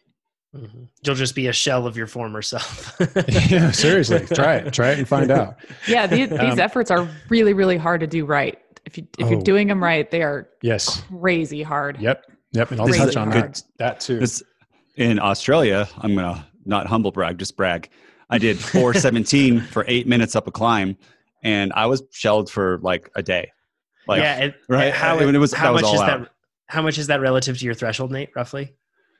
Well, it's sea level change and stuff, but Reno's threshold was 342 and I did 417, but at sea level, it's probably like 365 or 360, something like that. Yeah, so that's really pushing up against the limits. Like that is, and that sort of thing. Like after, I don't know about all of you listening to this, but after I do an effort like that, I genuinely like need time just upstairs to like, because like I just put myself through something that was pretty damaging and I probably had some crazy self-talk going on, everything else just to get myself through it. Like I find that many times, like, yeah, my body is entirely exhausted, but that's the hard part, is that, you know, getting the courage to go back again. And this is like some sort of like race effort. Right. And the thing is, if you do this consistently throughout your training and you just do these long efforts, you know, Chad, you're talking about it being repeatable within a single workout, but also I find that it's difficult to be repeatable throughout a week, throughout weeks, whatever else, if your training is breaking you down to this point so much. That's why I like the whole concept of the shorter intervals, even if it's a 3-minute interval, something like that, you know, they're so painful. I can do more of those in a workout and it doesn't put me so much in debt. Agreed. And I'll touch on that in a bit here as well.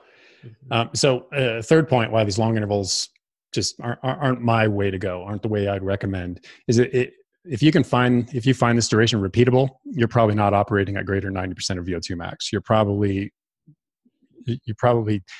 think you're there, and maybe it is uncomfortable, and over 6 minutes it will get uncomfortable, but you're probably not providing the stimulus that we're actually chasing. These long, constant power, and I'll kind of explain what that is, efforts usually see riders fade.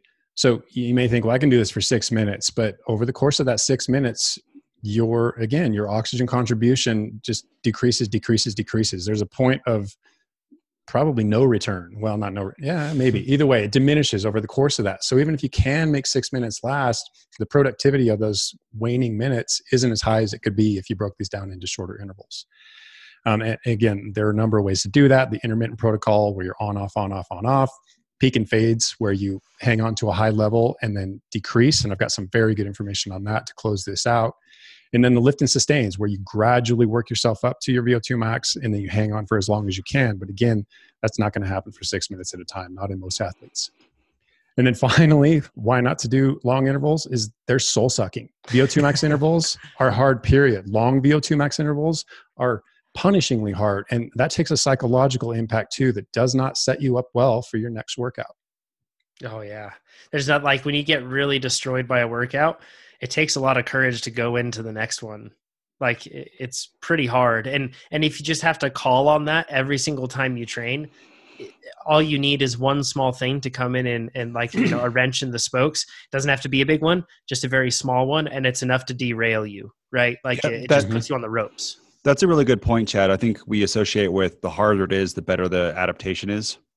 Where I think what your point is, you can get a better adaptation by having more time at VO2 max in a workout that doesn't hurt as much or suck your soul as much. Is that true? Yeah. Yes, that's absolutely true. And that's my next point. So perfect. Perfect setup. Awesome. Big in. Okay, so you're welcome. It's like we know what we're doing. It's great. I'm not even reading the doc. Knocking them down. Yeah, cool. All right, then I structured this well. So incremental progression from short to longer interval durations is simply a better way to stay productive, very much in line with what we just said. And by productive, I mean achieve this stronger stimulus or the stronger challenge to your oxygen delivery and uptake systems without burning you out. And burnout, yes, it happens physically, but it very much is a psychological issue. And when a workout defeats you, I mean, some people can rally and come back, but man, if you get 2 in a row that defeats you, it's humbling, to say the least, discouraging for anybody. So in favor of the shorter intervals, if you were to do several 3-minute efforts, it's much easier to make a jump from 6x3 to 7x3 to 8x3, rather than starting with 6-minute intervals and then trying to tack on a 4th one and a 5th one. Yeah, you amass about the same amount of time in the workout, but probably not achieving the same time at that high aerobic percentage. And again, it's crushing. So all of this is to say that what we're actually after is total duration. And that provides the greater training stimulus, and that bigger training stimulus furnished, matched with adequate recovery, is what improves our capabilities and probably our performance. So you're talking about the total time in the zone, not total duration. Exactly. Of each time interval. in zone. Yep. Time in zone. You got it. Yep. And also doing these smaller progressions runs a lower risk of outpacing your own adaptive capabilities. You always have to keep in mind, maybe I can do this work today, but can my body adapt to it over the next few days before I have to do it again, or before I have to do anything again? Mm-hmm.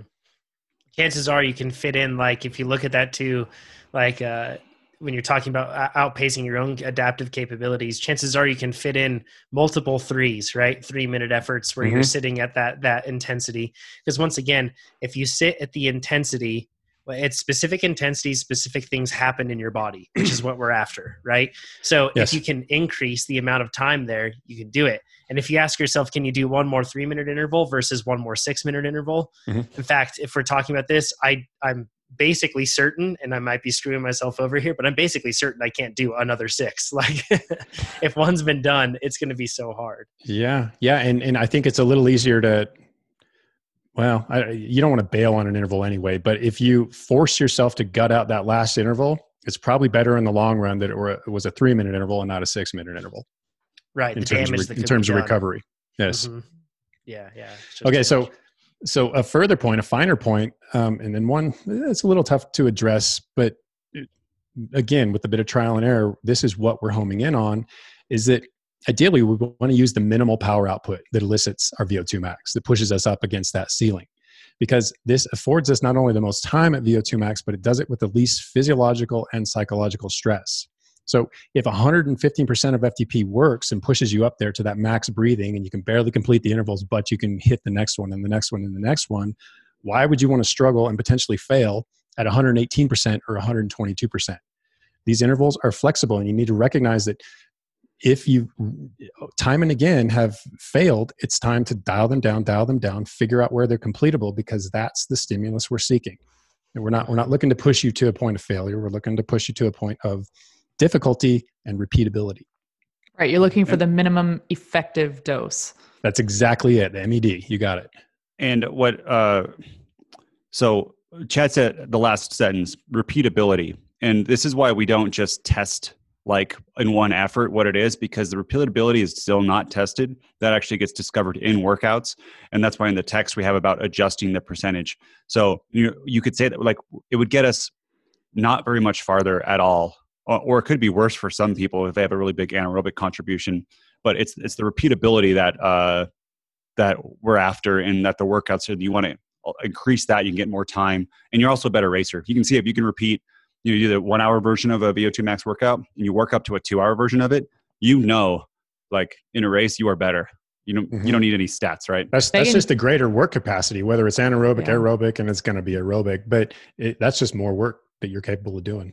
Yeah, Megan Garnier is actually a really great example of an athlete who does this really well. So she did a Talent ID camp with USA Cycling, and her absolute numbers in terms of VO2 max were not particularly impressive. But what was impressive was how well she was able to repeat these at extremely high quality. And that really set her apart from a lot of the other athletes. And I mean, as you see, she had an amazing stellar career. So this is definitely one of those key metrics. And that's evidence of a big aerobic engine, which just furthers the point that it's very much about our aerobic capabilities, not as much about our anaerobic ones. Right. Yep. Okay. So in terms of that, finding the minimum necessary, how do we gauge that minimum? And this is very experiential. And I actually use the term experience to describe each interval. It doesn't matter how long the interval is. I typically almost always divide VO2 max intervals into thirds. And it follows the same course. And Jonathan talked about this earlier, where the first minute, it's difficult, but you're on top of it. Yes, I can do this. The second minute, the seams are starting to strain a bit. You're starting to kind of come apart, but you're not there yet. So you're focusing. Then that third minute, it's all about survival. And it should be, but you should be able to survive it. So if you're failing in that third minute, make sure it's not a mental limitation, that you're not just bailing out. Then if that's not the case, then this is where we start to trim things down a little bit, figure out how to get through that third of it, whether it's the third minute or the third 2 minutes of a 6-minute interval, God forbid. It doesn't matter. The final 10 seconds of your 18th 30-second repeat. Figure out a way to make that last. Mm-hmm. It's something it's just a psychological thing with that really quick. I love dividing, and I've mentioned this to Nate over the past couple of days, but dividing things by thirds or by odds, basically, because then by the time that you get through that second third, you're past halfway. It's not like you have to start to think that you have whatever you've done plus again. And especially with VO2 max work, I always do that. Yes, I do too. I divide it into thirds. That's always worked for me, but I definitely always recognize the halfway point. Yep. Yeah. In swimming, we used to, whether it was a set or halfway through a workout, we used to go, happy halfway. I still say it in my head now. now you're on the downside of it, right? Can we build that into the product where the sound just comes out with amber? Happy halfway. That would be awesome. One key point on this I just want to touch on is it could be really hard to figure out how these kinds of efforts are supposed to feel because they are extremely difficult. And I do think that sometimes people get to a point where they're really, really struggling and they're actually approaching the sensation that you should have for these types of efforts. But it is so difficult that you feel like maybe you can't do it. And I'll just share a quick story. When going back to my swimming days, I showed up to workout. I did what the coaches said, and I thought that was all there was to it. And at one point, my coach took me aside and said, no, actually, you loaf more than anybody else on this team. Like, you need to learn how to work hard. And I honestly, I didn't understand what he meant by that. I was like, well, you said do 100 freestyle. I did 100 freestyle. I didn't understand that. I just genuinely didn't conceptually get that I could put more effort into it to go faster, to put more effort in, that it would feel harder and what those sensations would feel like. And once that kind of clicked, it was like, oh, okay. So this is supposed to feel different than how it feels right now. That it can be really hard to train yourself to feel that kind of sensation and to feel what these efforts are supposed to feel like. So give yourself just give yourself time and experiment with them. But these should feel crazy hard, like just barely possible, but still possible. Yeah, that's a really good point. And it's something that everybody listening to this has to ask themselves. Like, are you going hard enough with these sort of efforts?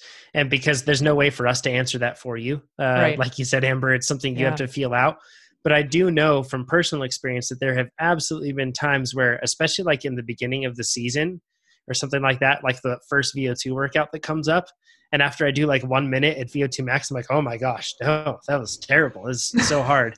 And then if I remember the fact that like, this is supposed to feel that way. And in fact, I can probably go even deeper than that. And then if I continually remember that as I go through, I find myself in the space of 2 weeks going, oh yeah, okay, I can. It's not only am I adapting physically, but I'm adapting mentally just to being okay with that much discomfort because it is extremely high. Yeah. This happens. Yeah. Go ahead. Oh, I was just going to say, when I get to that last third that Chad was describing where you're in survival mode, I'll even just get to a point where I start counting, backwards from 10. Like, okay, I can do 10 more pedal strokes. I know I can do at least 10 more pedal strokes. And sometimes it'll go down to like, okay, I'm doing 3 at a time. Divide your pedal stroke into quadrants. Right. But you should, it gets to that point, and if that's what you got to do to get yourself through the interval, that probably means that you're doing it right.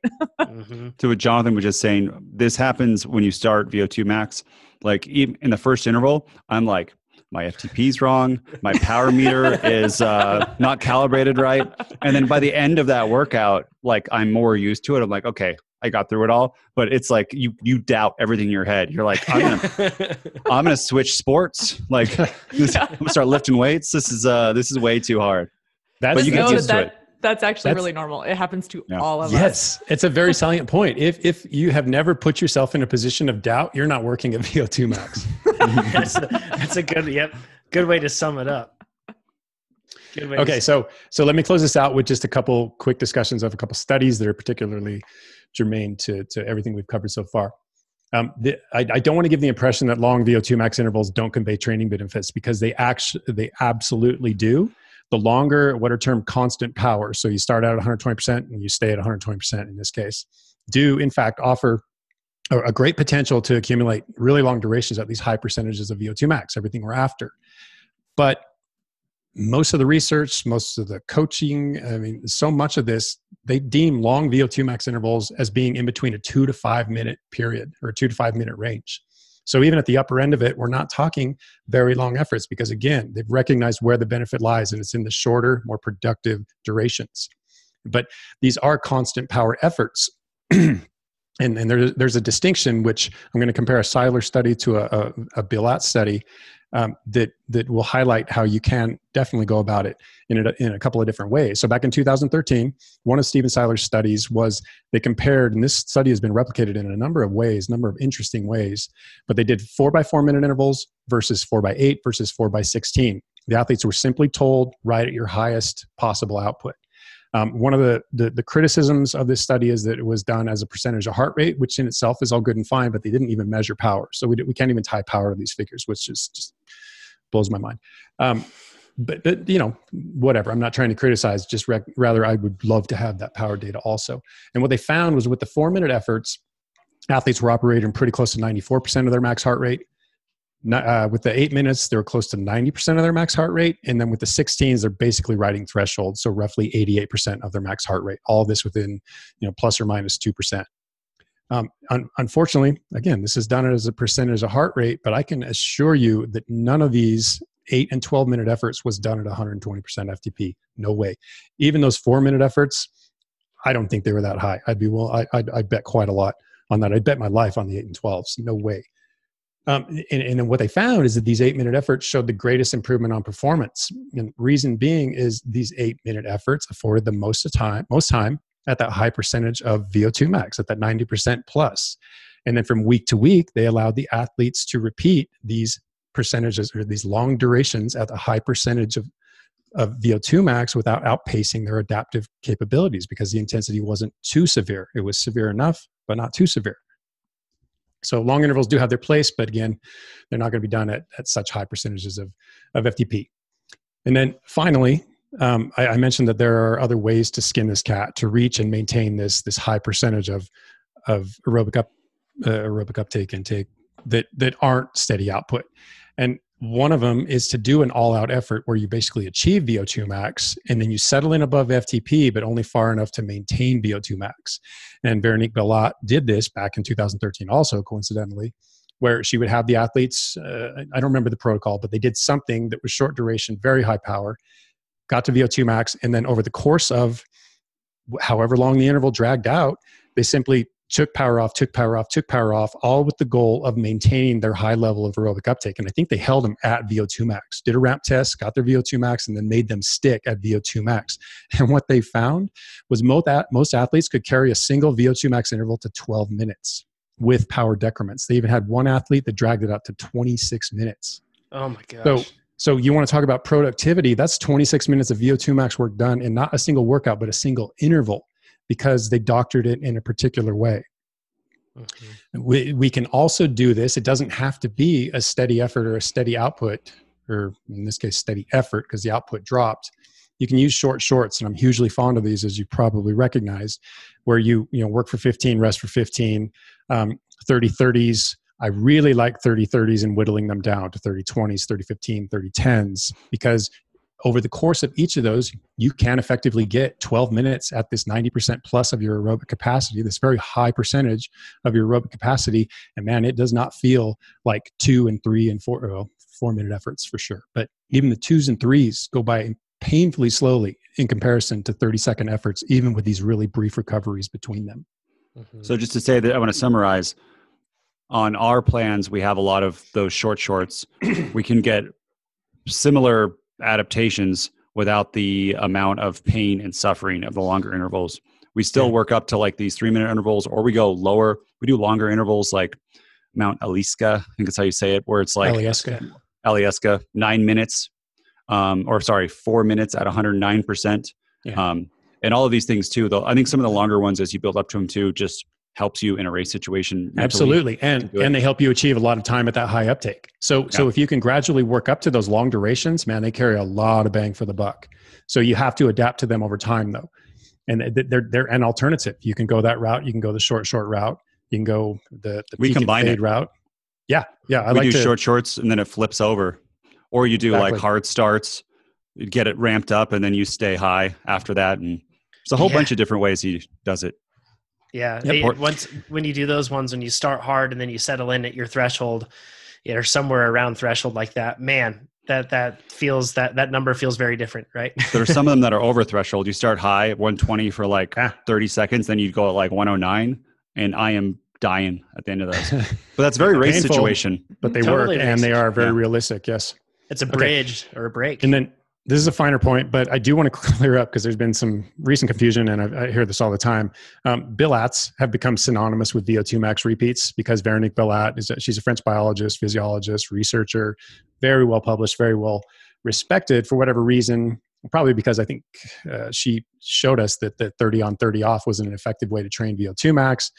These equal work to rest ratio VO2 max repeats, they're all Bilats. Whether it's 30 seconds on, 30 seconds off, 3 minutes on, 3 seconds, or 30 minutes off, 3 minutes on, 3 minutes off, or 15 on, 15 off, where that 15 off isn't really off, but it's at 88% of threshold. Those are reduced amplitude Bilats. So if you see that term, it's basically synonymous with VO2 max repeats where the work is matched with recovery. Jonathan just did this with Pierce. Oh yeah. Yeah. Right. I was on the calendar doing that today actually, because I had to scoot it around. But yeah, it's like they're like my favorite. Last week I just did one more. I'll be doing more. I'm in short power build. They're like my favorite type of workout because I know they're so productive for the type of racing, especially that I do. And yeah, they're really hard, but man, they're productive. I'm just worried about that athlete that went for 26 minutes. Do you think they're okay? Yeah, that was a very motivated, driven, and highly aerobically capable athlete. Oh my gosh. Sure. I picture like in the Muppet movies where they have like Tom, Nearly Dead Tom, and Totally Dead Tom. Probably progressed through that whole thing for a guy. Just a skeleton in a corner. Let's get into Nuno's question. Can I say one thing that's going to help us a lot? Sure. The live YouTube stream died. I couldn't restart it. It says it's restarted right now, but I don't think it has. So people watch this on YouTube. We're going to have to combine 2 clips together. We're sorry, but you don't need to message us. We'll try to improve the next time. Yep. Constant improvement. We're figuring out this remote setup right now and it'll get better. The cool thing is you can rely on it getting better every week, or at least us trying every week. It might fail. Try. It might fail big, but we're trying. This is such a short and simple question, but I love it, especially because I feel that it's particularly timely right now. Nuno asks, why do I feel better after a workout? That's simple. So we talked a fair amount about this one, and Amber, you looked into this, and obviously like this seems like a simple question, but we could take this thing as deep as we want to take it. So Amber, I'll let you dive in.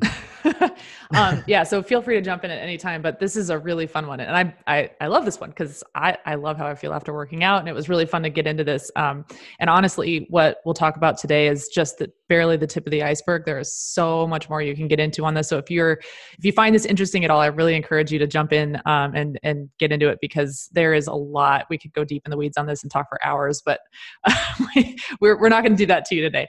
But the first thing I want to say is there's actually a really good book on this that recently came out. It's called The Joy of Movement, and it's by Kelly McGonigal. She's a Stanford researcher, and so she looks into the neurobiology of exactly this.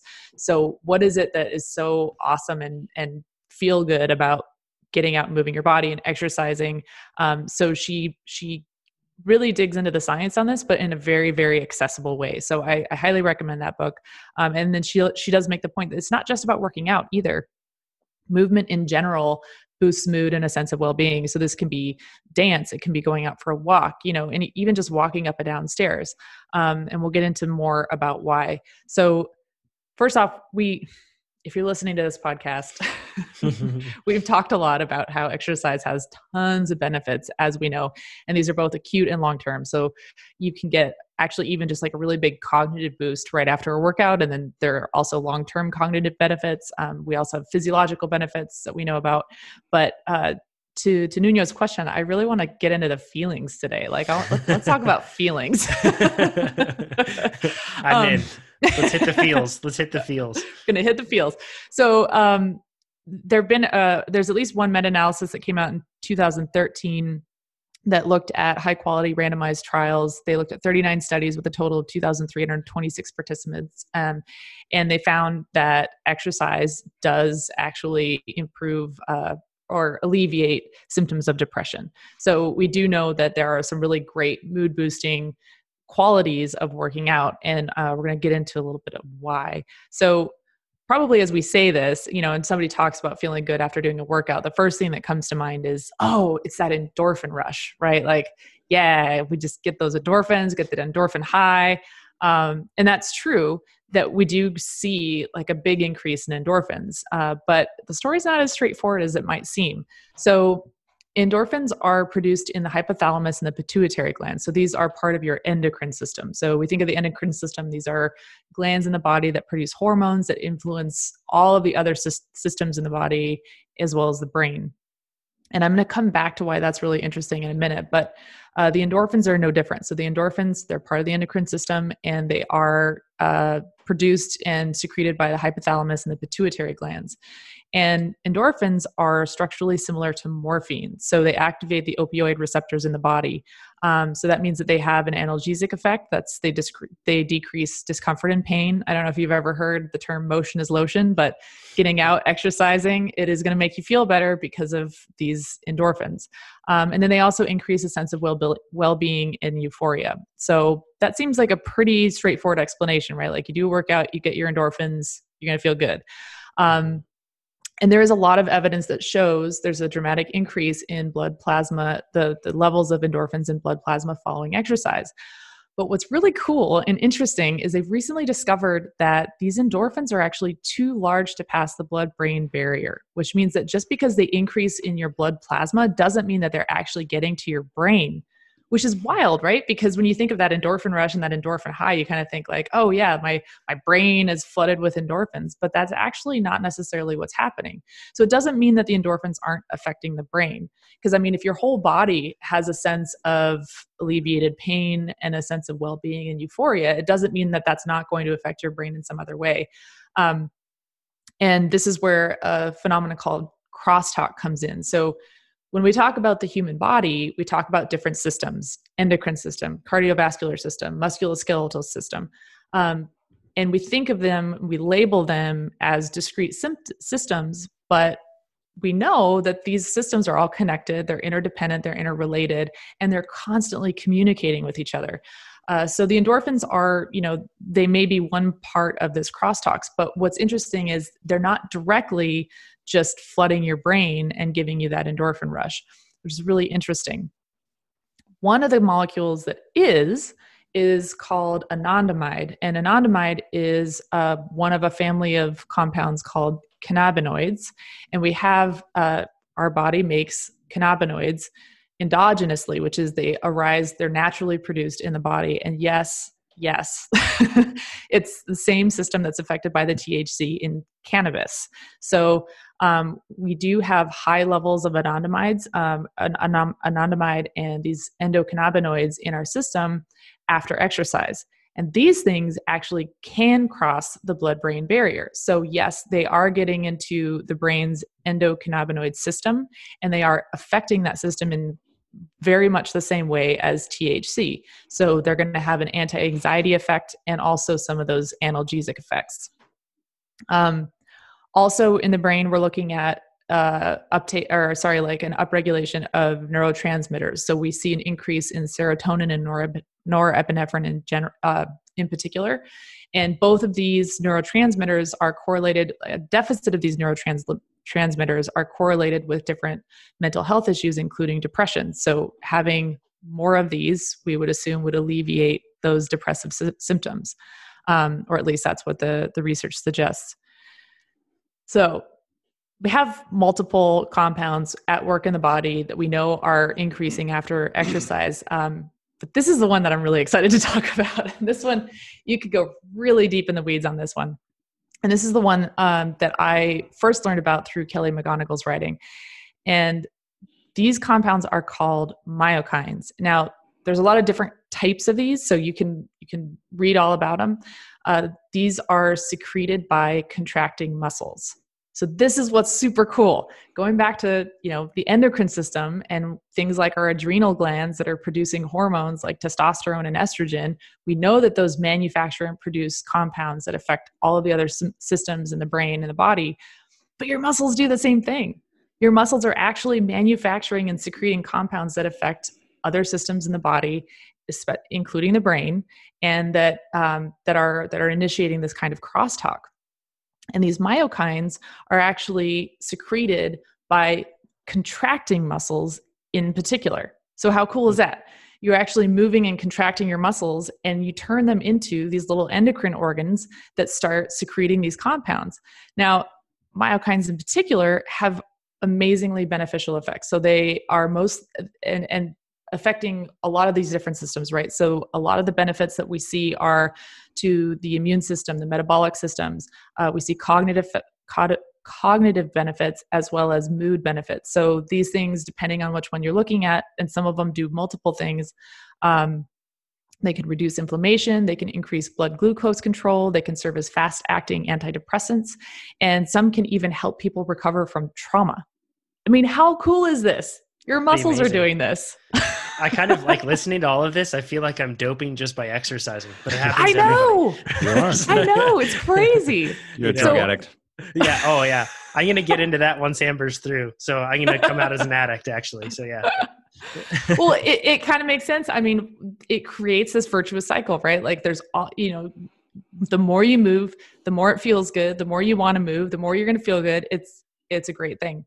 Mm-hmm. And a really good example of this, I'm just going to dig a little bit into the weeds on one of these myokines. It's PGC 1-alpha-1, and I'm just going to call it PGC for now. But if you want to look up the study, it's Agudelo et al. In 2004. This was published in Cell. And so this was a study on mice. So take it with a grain of salt. We haven't really explicitly seen this in humans, but mechanistically, this seems there are analogous systems. So this is really interesting and has some implication for human physiology as well. So they did a study on transgenic mice, which is that they changed the genetics of these mice so that they expressed this PGC 1-alpha-1 consistently. And the muscle, and this is a compound that is specific to skeletal muscle. So the skeletal muscles, this is one of the myokines that the skeletal muscles produce. These mice that were genetically mutated to express this gene and create more of this were actually more resistant to depression and more resistant specifically to stress-induced depression.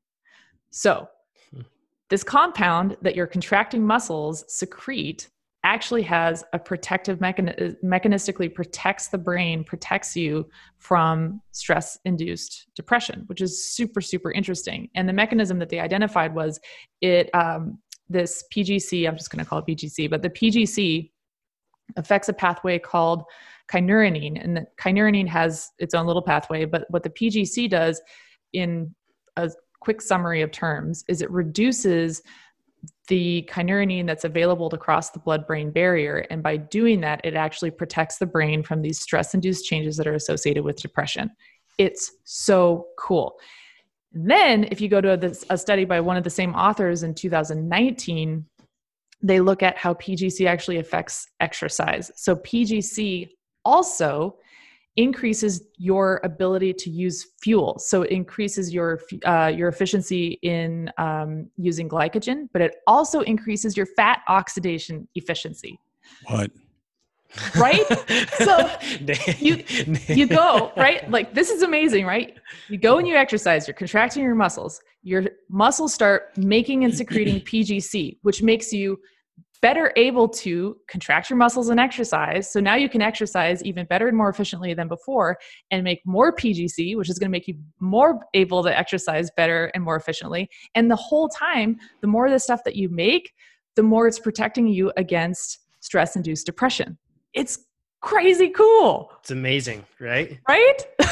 Yeah, like it's like thinking about like all the different things that go on in this world that basically, you know, like pretty large problems and how much exercise could help with it for sure. Oh my gosh. And this is just one. This is one of the myokines. It's crazy. Like one of the things that I think of too, like, so I mean, this basically like we just deep dove on what runner's high is, right? People like talk about what runner's high is. But I find that like if I do a long race, like after Leadville, I didn't feel much runner's high. After, a lot of low actually. But if I go into like a criterium, oh my gosh, like after a crit, like, I'm runner's high for a while. Right. Like, and I feel that. And I think that's one of the reasons why I love short, hard races is because I'm an addict to it. Like, I love that feeling. And I think that, I don't know, I mean, I'm sure that the intensity, the higher perceived risk that you have, which is, you know, in a criterium definitely real. But the higher risk that you're going against everything else, I'm sure that augments these sort of effects to some degree in some way. But man, it's like it's a benefit that I look forward to even after like a hard workout when I'm not racing with other people or anything else, but like it doesn't even have to, when I say high intensity, I mean, even sweet spot stuff that's like challenging and difficult, but I go through that whole process. It just feels awesome. And I think it's pretty cool that we have that gift, so to speak, to kind of like experience for all that hard work. Well, like Amber said, it's a virtuous cycle. I mean, how many times do you coax yourself onto the bike or onto the treadmill or into the pool, knowing that you will feel better afterwards? Mm-hmm. Yeah. I mean, I feel like that's a super important thing for us to have. Like, I'm really glad we're designed this way, because otherwise it'd be pretty hard for us to just go back into it again without having that benefit, you know? Well, I mean, it makes sense, right? Like, obviously exercise movement has so much physiological benefit toward survival that it would make sense that we would have evolved systems that would encourage us in those directions as well. I mean, it is logical, but also, I mean, I think this is a really interesting point too that you made, Chad, which is that, you know, sometimes mood follows action. Like, I know sometimes I can get, you know, I'm having kind of a rough day and I'm thinking like, man, I'm just not motivated to ride. And it's like, yeah, but sometimes the motivation doesn't have to come first. Sometimes it's just about do the thing, and then the motivation will come either during the workout, or maybe it won't even be until after you're done that you're like, man, yeah, I'm really glad I did that. I feel great. And then you're motivated for the next day. But I think it's important to remember that it's not always the emotion that comes first. Sometimes you have to act first and then the emotion will come afterward. Get through the warm up in the first interval. Mm-hmm. And then that next like little recovery after that, then make the decision before that next interval. If you still feel horrible, right, maybe it's not time, but a lot of times that's enough. Your mood gets up. You're like, I can do this. This isn't so bad. And almost always the second interval is easier than the first interval. Mm-hmm. Yeah, definitely. This is good reason, once again, to look into the why behind things rather than just chalking it up to what you feel. Because now, like, if you know, listening to that, you now know that there are mechanisms and systems in place to make this happen. So you can count on that, right? Rather than just hoping that it's going to happen and you felt it before, so you figure it'll happen. There is a big difference there. So it can be a big motivator.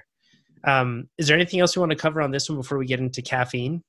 Well, I just want to follow up on what Nate said, which was a really good point. So this whole, you know, mood follows action. It doesn't mean that you need to force yourself onto the bike every single day. There are going to be days that you need to take a day off. And going way back to the beginning of this episode, we talked about the need to balance total life stress with recovery. And so there are going to be times when really you do just need to take the day off, and that's okay. And if you get to that point and, like Nate said, if you get on the bike, you give it the first interval and you still feel terrible, you need to take the day off and do that. Make the decision, make it a clean decision. It's done. Don't feel guilty about it. Don't, drag yourself over the coals for it.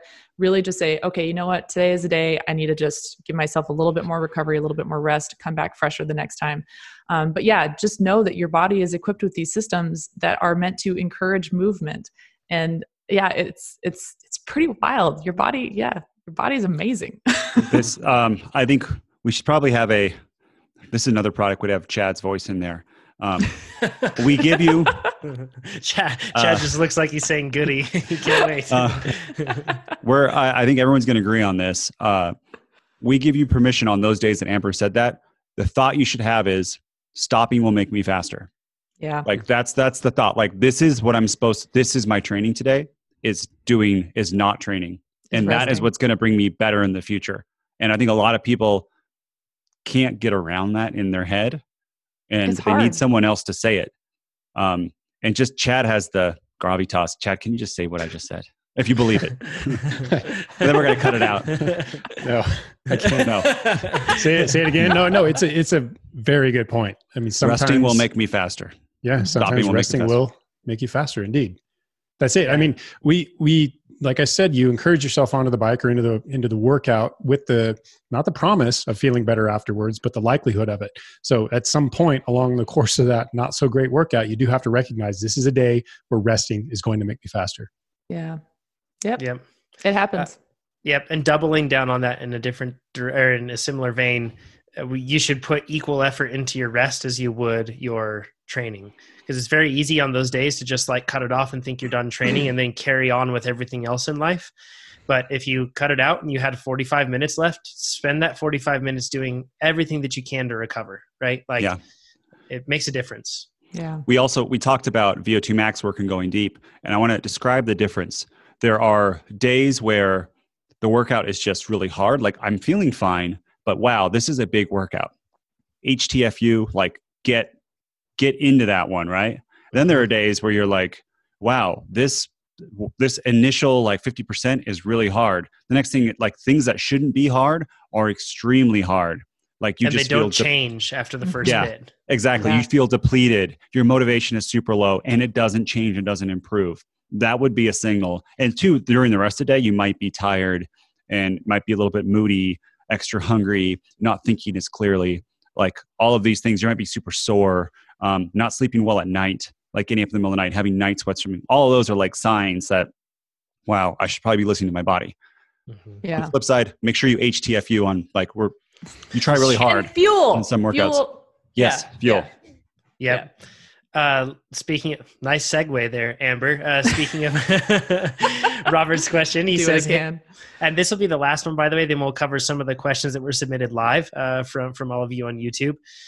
Sorry for not being live right now, but we'll still answer some of the ones that you submitted there. So Robert says, hey coaches, thanks a million for the insightful podcast. Does training or general activity expedite caffeine metabolism? In other words, does caffeine get processed quicker when in an active state? Thank you very much. So this is like this is kind of the bro science thing, right, Nate? Of where it's like we were talking about this before, where it's kind of like run it through your system, or like it's when you're drinking alcohol, they say like, oh, just have a cup of coffee or have some Waffle House. It'll like you'll process it faster, which does not happen, everyone.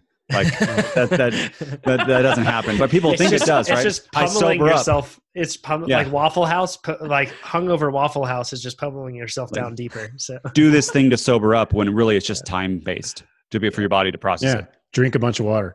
All these things, I mean, they do help you feel better in other ways, but they're not achieving what you think you're achieving. Waffle House does make you feel better in some ways, I guess. But you're drunk, so you don't know. So Chad, where do we want to, caffeine in general, and where do we want to jump in with this? So it's a super short answer. I do have a bunch of information afterwards that's just on caffeine in general, which I think will be interesting and useful. Short answer, no. It's fat soluble. So it's not just as though it's circulating in your bloodstream. And if you amp up your circulation, you're going to push more to the muscle and you're going to utilize more of it and it's going to clear faster. It's not how it works. It's metabolized in the liver, and exercise doesn't speed up your liver processes. So no. Sadly. So I'll let me tie this into cycling really quick for some context for somebody. That means that if you were to take 200 milligrams of caffeine in a sedentary state versus 200 milligrams of caffeine in an active state, it doesn't mean that when you're riding your bike, you're going to utilize it faster or process it faster, run through it faster. Yeah. Your blood is not the rate limiting aspect of this. It's enzymes in the liver. I'll talk about those now. Cool. Awesome. All right. Explicitly stated. Okay. Now let's get into the details.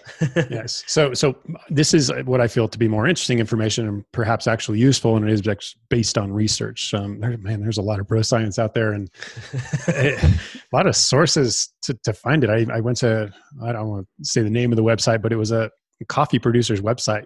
Man, do they have the answers? Not a single one of them. Not a single one of them was based on science or research or evidence. Not surprising. Okay, so what we do know and what we've talked about before is that the effects are relative to your body weight. We try to scale caffeine intake relative to your weight, milligrams per kilogram of body weight. And what we found, what research has supported and shown time and again, is that somewhere within the 3 milligrams per kilogram of body weight up to 6 milligrams per is the most effective range, veering toward the higher side of that when you need to affect performance, endurance performance in our cases. Going beyond that doesn't carry any further benefit, and it predisposes or sets you up for probably the issues that come with overconsumption of caffeine. And they're rather unpleasant when you push the higher bounds. Mm-hmm. So caffeine is metabolized at different rates. This is another thing that has been shown, and this is time and again, and this is largely genetically determined. I think like 73% or so of the variability in caffeine response is tied to genetics. In particular, it's the rate at which you metabolize or clear caffeine from your blood. And this is tied to one particular enzyme in the cytochrome P450 family, which is a family of liver enzymes that actually metabolizes a lot of different drugs. It does a lot of different things, but not least of which is metabolizes a number of drugs, caffeine being one of them. In particular, this is the polymorphic cytochrome P450 1A2. So just want to sound super smart there, which we call CYP1A2. So if you've ever heard that term bandied about, this is what we're talking about. It's really how quickly. Oh God, that will be on the test, everyone. So make sure when we have the final, we're gonna have a Coach Chad final coming up. We have talked about this enzyme before, and I just so if your ears pricked up, it's like it's kind of memorable. No, it's fine. This appears to be the rate limiter in terms of caffeine metabolism. And how it breaks down is if there are two different alleles of this, so two different gene variants. Your mom gives you one, your dad gives you the other. If you're homozygous, meaning you got the A from both of them, you're a fast metabolizer. If you have the variant, the AC variant, meaning one gave you a C, one gave you an A, you're a slow metabolizer. And also, for whatever reason, you can be homozygous for the Z and still be slow. Now, remember these because they'll factor in just a minute here. This largely explains why we see such a disparity or such a variance in caffeine's half-life. I've seen studies that say it's 2 hours all the way up to 12 hours in particular individuals. These are more limited studies, smaller pool sizes. Typically, it seems to fall around 6 hours for half-life is what's pretty consistent across studies.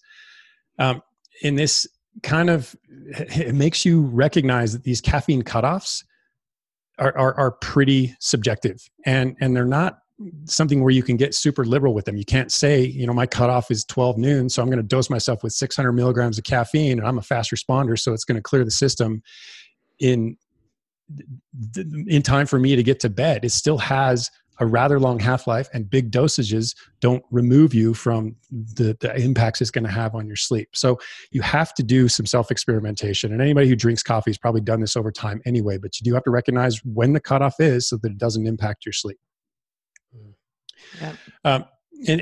So to further this, back to those alleles or those combinations of genes that your parents bestow upon you. There was a study done by Guest and colleagues back in 2018 where they had cyclists, high levels, I think they said fit cyclists, do a 10 kilometer time trial. It was randomized, double-blind, placebo-controlled, all that. And they used dosages of 0, 2, and 4 milligrams of caffeine per kilogram. And what they found was, again, that AA gene allele, or that AA gene version, saw ergogenic effects at 2 mg per kg and 4. The AC variant didn't see any, and the CC, so homozygous, but on the C end of things, saw diminished endurance performance. Whoa. So not only can it affect how quickly it clears your bloodstream, but it can positively and negatively, depending on your gene variation, affect performance. And so can I put that in oh, sorry, Chad, can I put that in another light then? Does that mean that some people might be not only non-responders, some people could be non-responders to caffeine and it could hurt their performance? Mm-hmm. They could actually be hampering their performance capabilities. Crazy. That's wild. I know, right? According to this study. Huh. Crazy. Yeah. Okay. So moving on, Nate brought this up and I thought it's an interesting point too. It's still on the caffeine topic, but there are some synergists that affect how caffeine affects you, whether or not you're a fast metabolizer, slow metabolizer. It doesn't seem to be a concern. So there's something called L-theanine, which is a non-proteinogenic amino acid. So it has analogs that do produce proteins. This is not one of them.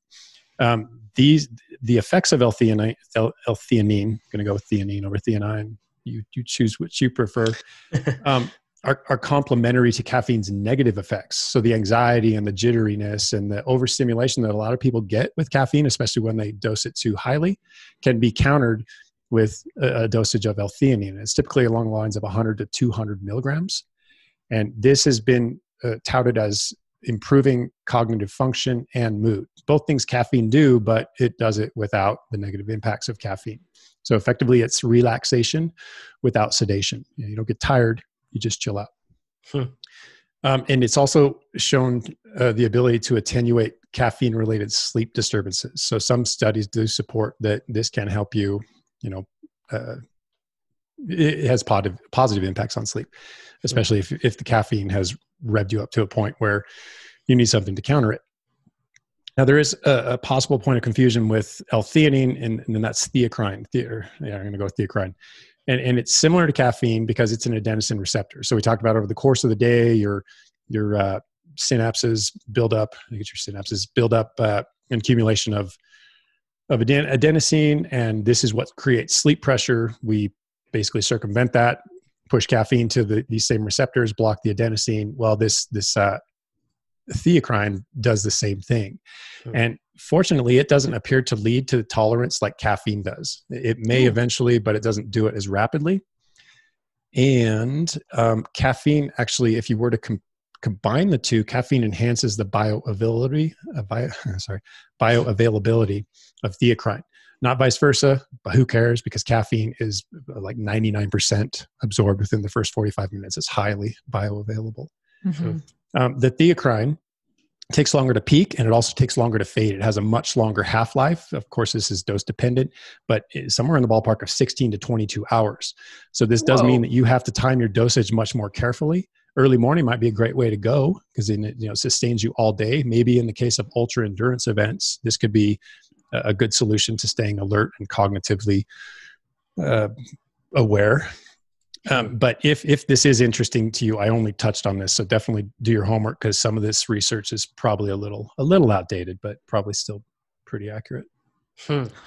So I guess going into caffeine in general, Nate, I don't know if we talked about this when we were at Valley of the Sun stage race, but so I this is one thing, and you pointed this out too, Amber. When you take caffeine or any sort of substance like this, right? Like you have to be careful because of the sleep effects. And especially if you have you're in the middle of a big training block or you're in the middle of a race, like a stage race, something like that, it can have pronounced effects. Did you notice that people reducing caffeine intake during stage races at all ever? Or did you do that personally, Amber? Yeah, for sure. I mean, there's, with most of the fueling products on the market, you always have a version that includes caffeine these days. Mm-hmm. And we would have to be really careful about that. So a lot of the racing I did was stage racing. So there's definitely an ergogenic effect. For me, I'm a fast metabolizer. It 100% helps me. I love my cup of coffee in the morning. I love having a shot of espresso before a crit, but we would have to be really careful during stage races. If the crit was in the afternoon, I wouldn't do that, because the ergogenic effect of the crit wasn't enough to outweigh the loss of sleep and then feeling terrible the next morning for the next 80-mile stage. So there's definitely a positive effect. I know a lot of athletes that love their coffee. But yeah, for sure, even at the pro level, you would have to be really careful about when you're taking it and whether you're taking a caffeinated gel or non-caffeinated gel during the race, because you're thinking not only about the race today, but what's coming the next day. And Nate was like rattling his bones. His bones were rattling at Valley of the Sun. I made a new mistake. So in the Wolf of Wall Street, when like they take like the ludes and they're kind of old, so they're like time release. So they take some more, then they take another one, and they all hit at once. I really like this lead in. So, this is going great. I like the use of ludes. Yeah. I don't know what the real like name is. I just seen the movie. Quaaludes. Quaaludes. Is that what it is? Yeah. So, I had some older caffeine pills, like probably good 2 years old. And in my experience, I don't know if this is for real or not, but the older they are, they have a little bit of like a time release. So when I took them an hour before the TT, which is normally a pretty good time for me to take them, I did not feel them during the TT, but our TT was like 11, but about 3 or 4 p.m., oh my, like I all the caffeine came into my body, and we were sitting on the couch, and I'm like, let's go, let's do this podcast. I was ready to go. And that night, imagine a motorcycle with like the throttle stuck wide open and it's just spinning in first gear. It was like, so that was probably not ideal. And that night was hard to sleep, and I had some L-theanine with me and tried to take that, but just be aware if you get older caffeine that there could be a time relay. And I don't know if that's true. This could all be in my head, but that's bad. Something worth saying is that caffeine in and of itself is not necessarily a very controlled substance in terms of like production and everything else. So you can go online and you can look at the different like global DRO and that sort of stuff. And then I can't remember the name of the resources, but 2 episodes ago, we talked about some resources where you can like download an app, basically. It's like the Safe for Sport or something like that, I believe is the name. And you can look at different brands that have basically followed some sort of testing protocol with whether it's their assembly line or the product or something else. But it's deemed as being something that would be safe for an athlete to consume if they have to worry about anti-doping things with like cross-contamination and such. This is a good thing to say too, is never use caffeine powder, because you could be confused in dosing with grams and milligrams, something like that. And too much caffeine is fatal. So don't go above that 6. I mean, I would try 3 milligrams per kilogram of body weight and see how that is. Definitely, I wouldn't go above 6. Yeah, you have to go extremely high for it to be fatal, though. Yeah, but there's cases where I just want to say this because it's important. It's the powder that'll get you, because they'll get the wrong unit, and then that's when you're like, oh, this is like protein powder, right? When it should not be like protein powder. Oh gosh, no, do that. No. But you could see how someone could get confused by that, right? Yeah, like, totally right. So with the pills, it's hard because you're like, should I really be taking 28 pills? Like, that doesn't sound right. Yeah. Well, isn't it the case, Chad, that, I mean, caffeine, there's like a U-shaped curve, right? So you with increasing dosage, you get more and more of a positive effect. And then there is a point at which you have diminishing returns. Yeah. So if you actually take too much, in that zone before it's fatal, that you're actually, it's counteractive. It's not. Yeah. That's why that 3 to 6 range, 6 being the upper limit, is pretty agreed upon. I mean, very, very agreed upon, and credit where credit's due. I pulled from a few resources, but I leaned heavily on Stronger by Science. I think it was Greg Nuckols did this one, but his breakdown on caffeine intake, and I think it even has a couple links to related stuff that he's done. It's comprehensive. It's an extremely good resource. I think all of us agree that caffeine is definitely performance enhancing, and we can just speak individually, but then the science also backs that up. Absolutely. I've noticed that it for me, it feels like it lowers RPE, makes it easier to be able to focus, like things like time trials, things like anything where a lot of focus is required. I think that it's absolutely a performance enhancing but legal substance to be able to take in. Here's the most proof for me is it used to be banned in the Olympics at a high percentage in your blood. Like anything that gets banned works, right? And so it was used to be banned. I don't know why they unbanned it, but it that should be proof enough. Yep. And it's also worth saying that it absolutely can be an addictive substance, and it's not something that you should take if you have any sort of concerns with that or health issues. Talk to your doctor before you take this sort of stuff for sure. All of those sort of disclaimers definitely need to be in place, because this isn't like this isn't something that we're not discounting the fact that it can become, dependencies can develop and it can be dangerous for sure. But caffeine overdose is real, and it's highly unpleasant. We've been faced with it, and I'm sure everyone's had a bit too much caffeine from time to time, and it's unpleasant. Yeah. And for a person that hardly ever takes in caffeine, and then, during, key races, that sort of stuff, I take it in, that 3 milligrams per kilogram, I am flying. Like if I take any more, I'm afraid I'd break apart. So like it's, so it doesn't necessarily mean that you have to take a bunch. So hopefully that covers it there on that. Do you want to add anything, Amber? I was just going to say, I think in a previous episode we talked about, I went through an experiment once where I was trying to cut out caffeine for a while so that I was decreasing my tolerance, so that when I actually had some at a race, it was much more of a higher effect. And what I found was, it worked. I had a much, much more salient effect at the race, but at what cost? So the cost was that on my daily training sessions suffered enormously because I didn't feel myself. And part of that was the caffeine withdrawal. But also some of that was just, I felt like I was leaving something on the table in every single training session. And I felt like I would gain more from, maximizing the quality of every training session than I was by getting an extra bump on race day. Yep. And that's a super good point, because if it does lower RPE, but it doesn't lower it to such a rate that you're able to put yourself too far down into a hole. But if it lowers your RPE so that you can complete your workouts with more precision and do that sort of thing, then you're talking about something that is genuinely very helpful.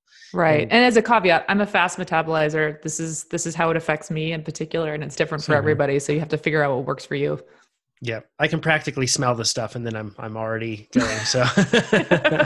So, let's get into just a couple live questions here, because we've definitely gone pretty long. But we're just going to go into a couple live questions here that people have sent in, and then we'll go from there. So this one's from River. Says just got started using TrainerRoad with the quarantine. Welcome, River. Happy to have you.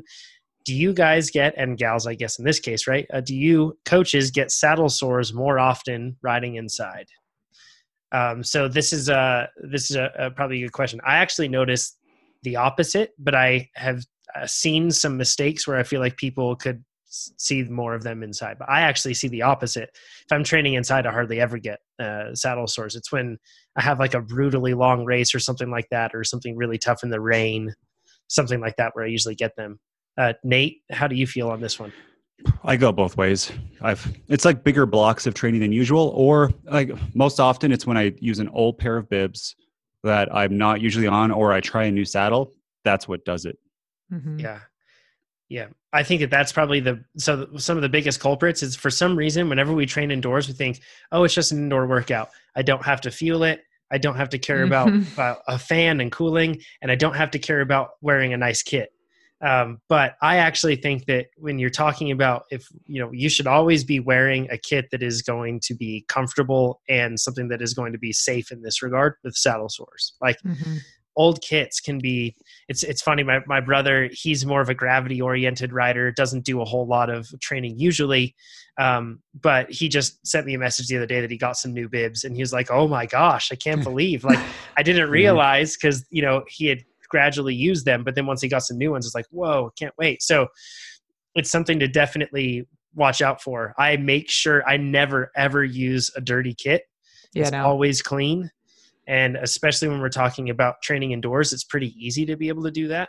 And if you're if you're adding on more low intensity work, also consider that too, because if the load comes off your feet and your legs because you're not pushing out big watts, then a lot of it is going to shift to your pubic region. So I'm spending a lot of time in the TT position, and that's a bit of an adaptation too, but also not losing sight of your pelvic placement. I mean, if you fatigue or you get a little complacent, or you're working in low intensity or maybe longer durations, and your pelvic position starts to shift a bit, you might not be aware of it. So try to keep tabs on that. You also might not recognize that when you're outside, you get in and out of the saddle a lot more than you do indoors. So don't hesitate to get up and stretch and alleviate some of that pressure from time to time. Yeah, I second that. And when I train indoors, I tend to be seated in the saddle probably far more than I would be if I was outside, just getting up out of the saddle, to climb, getting up and adjusting. You just tend to do that more outside than you do inside for sure. And if you don't have like a disciplined pedaling technique or like a bad bike fit or something like that, when your bike is anchored into a static position and you don't anchor your sit bones into the saddle when you pedal or don't have a fit that allows that, then that means that you're probably going to have more friction and more movement on your saddle, right? Mm-hmm. So if it's fixed into one spot. So it's really important. If you look in the workout text, a lot of the time you'll see Chad talking about anchoring your sit bones. And I know for some people, because of a bike fit that probably isn't right, you might think, what the heck are you talking about? And it's really, if you can get into a spot where you are, and there's no clear answer, I can't tell you like, this is how to get a right bike fit. It's pretty tricky, but once you can anchor, then that's great. And that's why I find that on outside, like races, like high intensity, really hard stuff, I'm not as disciplined with anchoring my sit bones. And a lot of the time I'll move my pelvis. And when I do that, then that's when I'll start to get, discomfort and chafing and everything else that comes with it. So it's definitely something to keep in mind. And I do try to recognize when I make all those recommendations to anchor the sit bones, that some people don't have the lumbar flexibility that allows it. They maybe don't have the low abdominal control that sustains it. So these are things you can work toward. You don't have to be perfect at it, but if you can alleviate some of that pressure by tipping your pelvis back a bit, by cultivating a little more flexibility in the lumbar segments, then work toward it. You don't have to be there. You don't have to be perfect. I just want to say, take the saddle sores seriously. I mean, it kind of sounds like a silly thing, but I mean, very, very often in the pro ranks, you'll hear somebody say, I'm not working out today because I'm nursing a saddle sore. And you really do need to, if you get a saddle sore, give it time to heal. That is a reason to skip a workout, honestly, because you just don't want, they can get really riders bad. Have dropped out of grand tours because of saddle sores. Yes, it can become a very serious health issue, and you don't want that to happen. So, if you do find yourself with a saddle sore, make sure that you're taking care of that. Yeah, and mostly it amounts to just basic wound care, but some preventative measures, like Jonathan said, make sure that you're always riding in a clean kit. One of the things I like to do with my just general workout gear is I'll add like half a cup of white vinegar to the rinse cycle. It helps a little bit. You don't smell it. Like once the clothes are dry, it doesn't smell like vinegar. It's just like an added sort of disinfectant. It does seem to help. And a nice quality pair of bibs with a good chamois is important. If you're switching from an older chamois to a newer one, you might need to adjust your saddle height a little bit, because that thicker, firmer chamois pad is going to lift you up a little bit more than one that's kind of worn out. So those are just a couple things to keep in mind. And of course, chamois butter can help too. If for some people that works really well, for some people it makes things even worse. So again, figure out what works for you. Yeah. So let's get into Tim's question, the last one. So he basically says, I swapped out swims for extra strength sessions, and I'm finding it harder to make it through rides, especially in the TT position, which makes sense if that TT position requires you to kind of require some strength in your body to be able to hold it there. So Tim's question is, should I just move the rides to before these strength sessions, or should I change the days totally? So I think that what he's getting at is, should I rearrange so that it makes it easier or not? And part of me thinks, like, what stands out to me, Chad, in this is that if you've just started increasing your load with strength training, chances are there's an adaptation period that needs to happen. Right? That's exactly what I was going to say. I would just give it time before you go rearranging things. Make sure give your body an opportunity, a chance to adapt to this new form of stress. I mean, you've been strength training, but now you're doing more strength training. So it's more stress and it's a different type of stress. So you might just need a period of adjustment. Mm-hmm. I would still during this period, have the rides first, if that's more important to you. In my experience, I've had a way better time riding first and then lifting later. It seems like my lifts aren't hurt, but my riding is definitely hurt by lifting. Totally agree with that. But I think now is the opportunity to flip things around and focus a little more on the strength training. I mean, it obviously depends on each person's personal circumstances, but right now I think strength training should be a higher priority for just about everybody who doesn't do it on a regular basis. It's like deep base season. That's what Chad's saying. Mm-hmm. Yeah. Yep. Well, awesome. Thanks everybody for joining us. Remember, you should head over to our Instagram for Beers with Chad tomorrow, happy hour. That's 2 p.m. Pacific, and it's at TrainerRoad on Instagram. So you should go over there and follow us there. That'll be a blast. And please submit your questions. You can do so at trainerroad.com/podcast. If you're listening to this podcast, you can share it with other people. That's a huge help for us. Share it with other cyclists that you know are probably suffering through quarantine right now, right? And then on top of that as well, head over to our YouTube channel. Give this a like, give this a thumbs up if you're watching it right now. Leave comments below on what you want us to answer in the next episode, and we'll talk to you all then. Thanks, everybody. See you later. Thanks, everybody. Bye, everyone. Bye.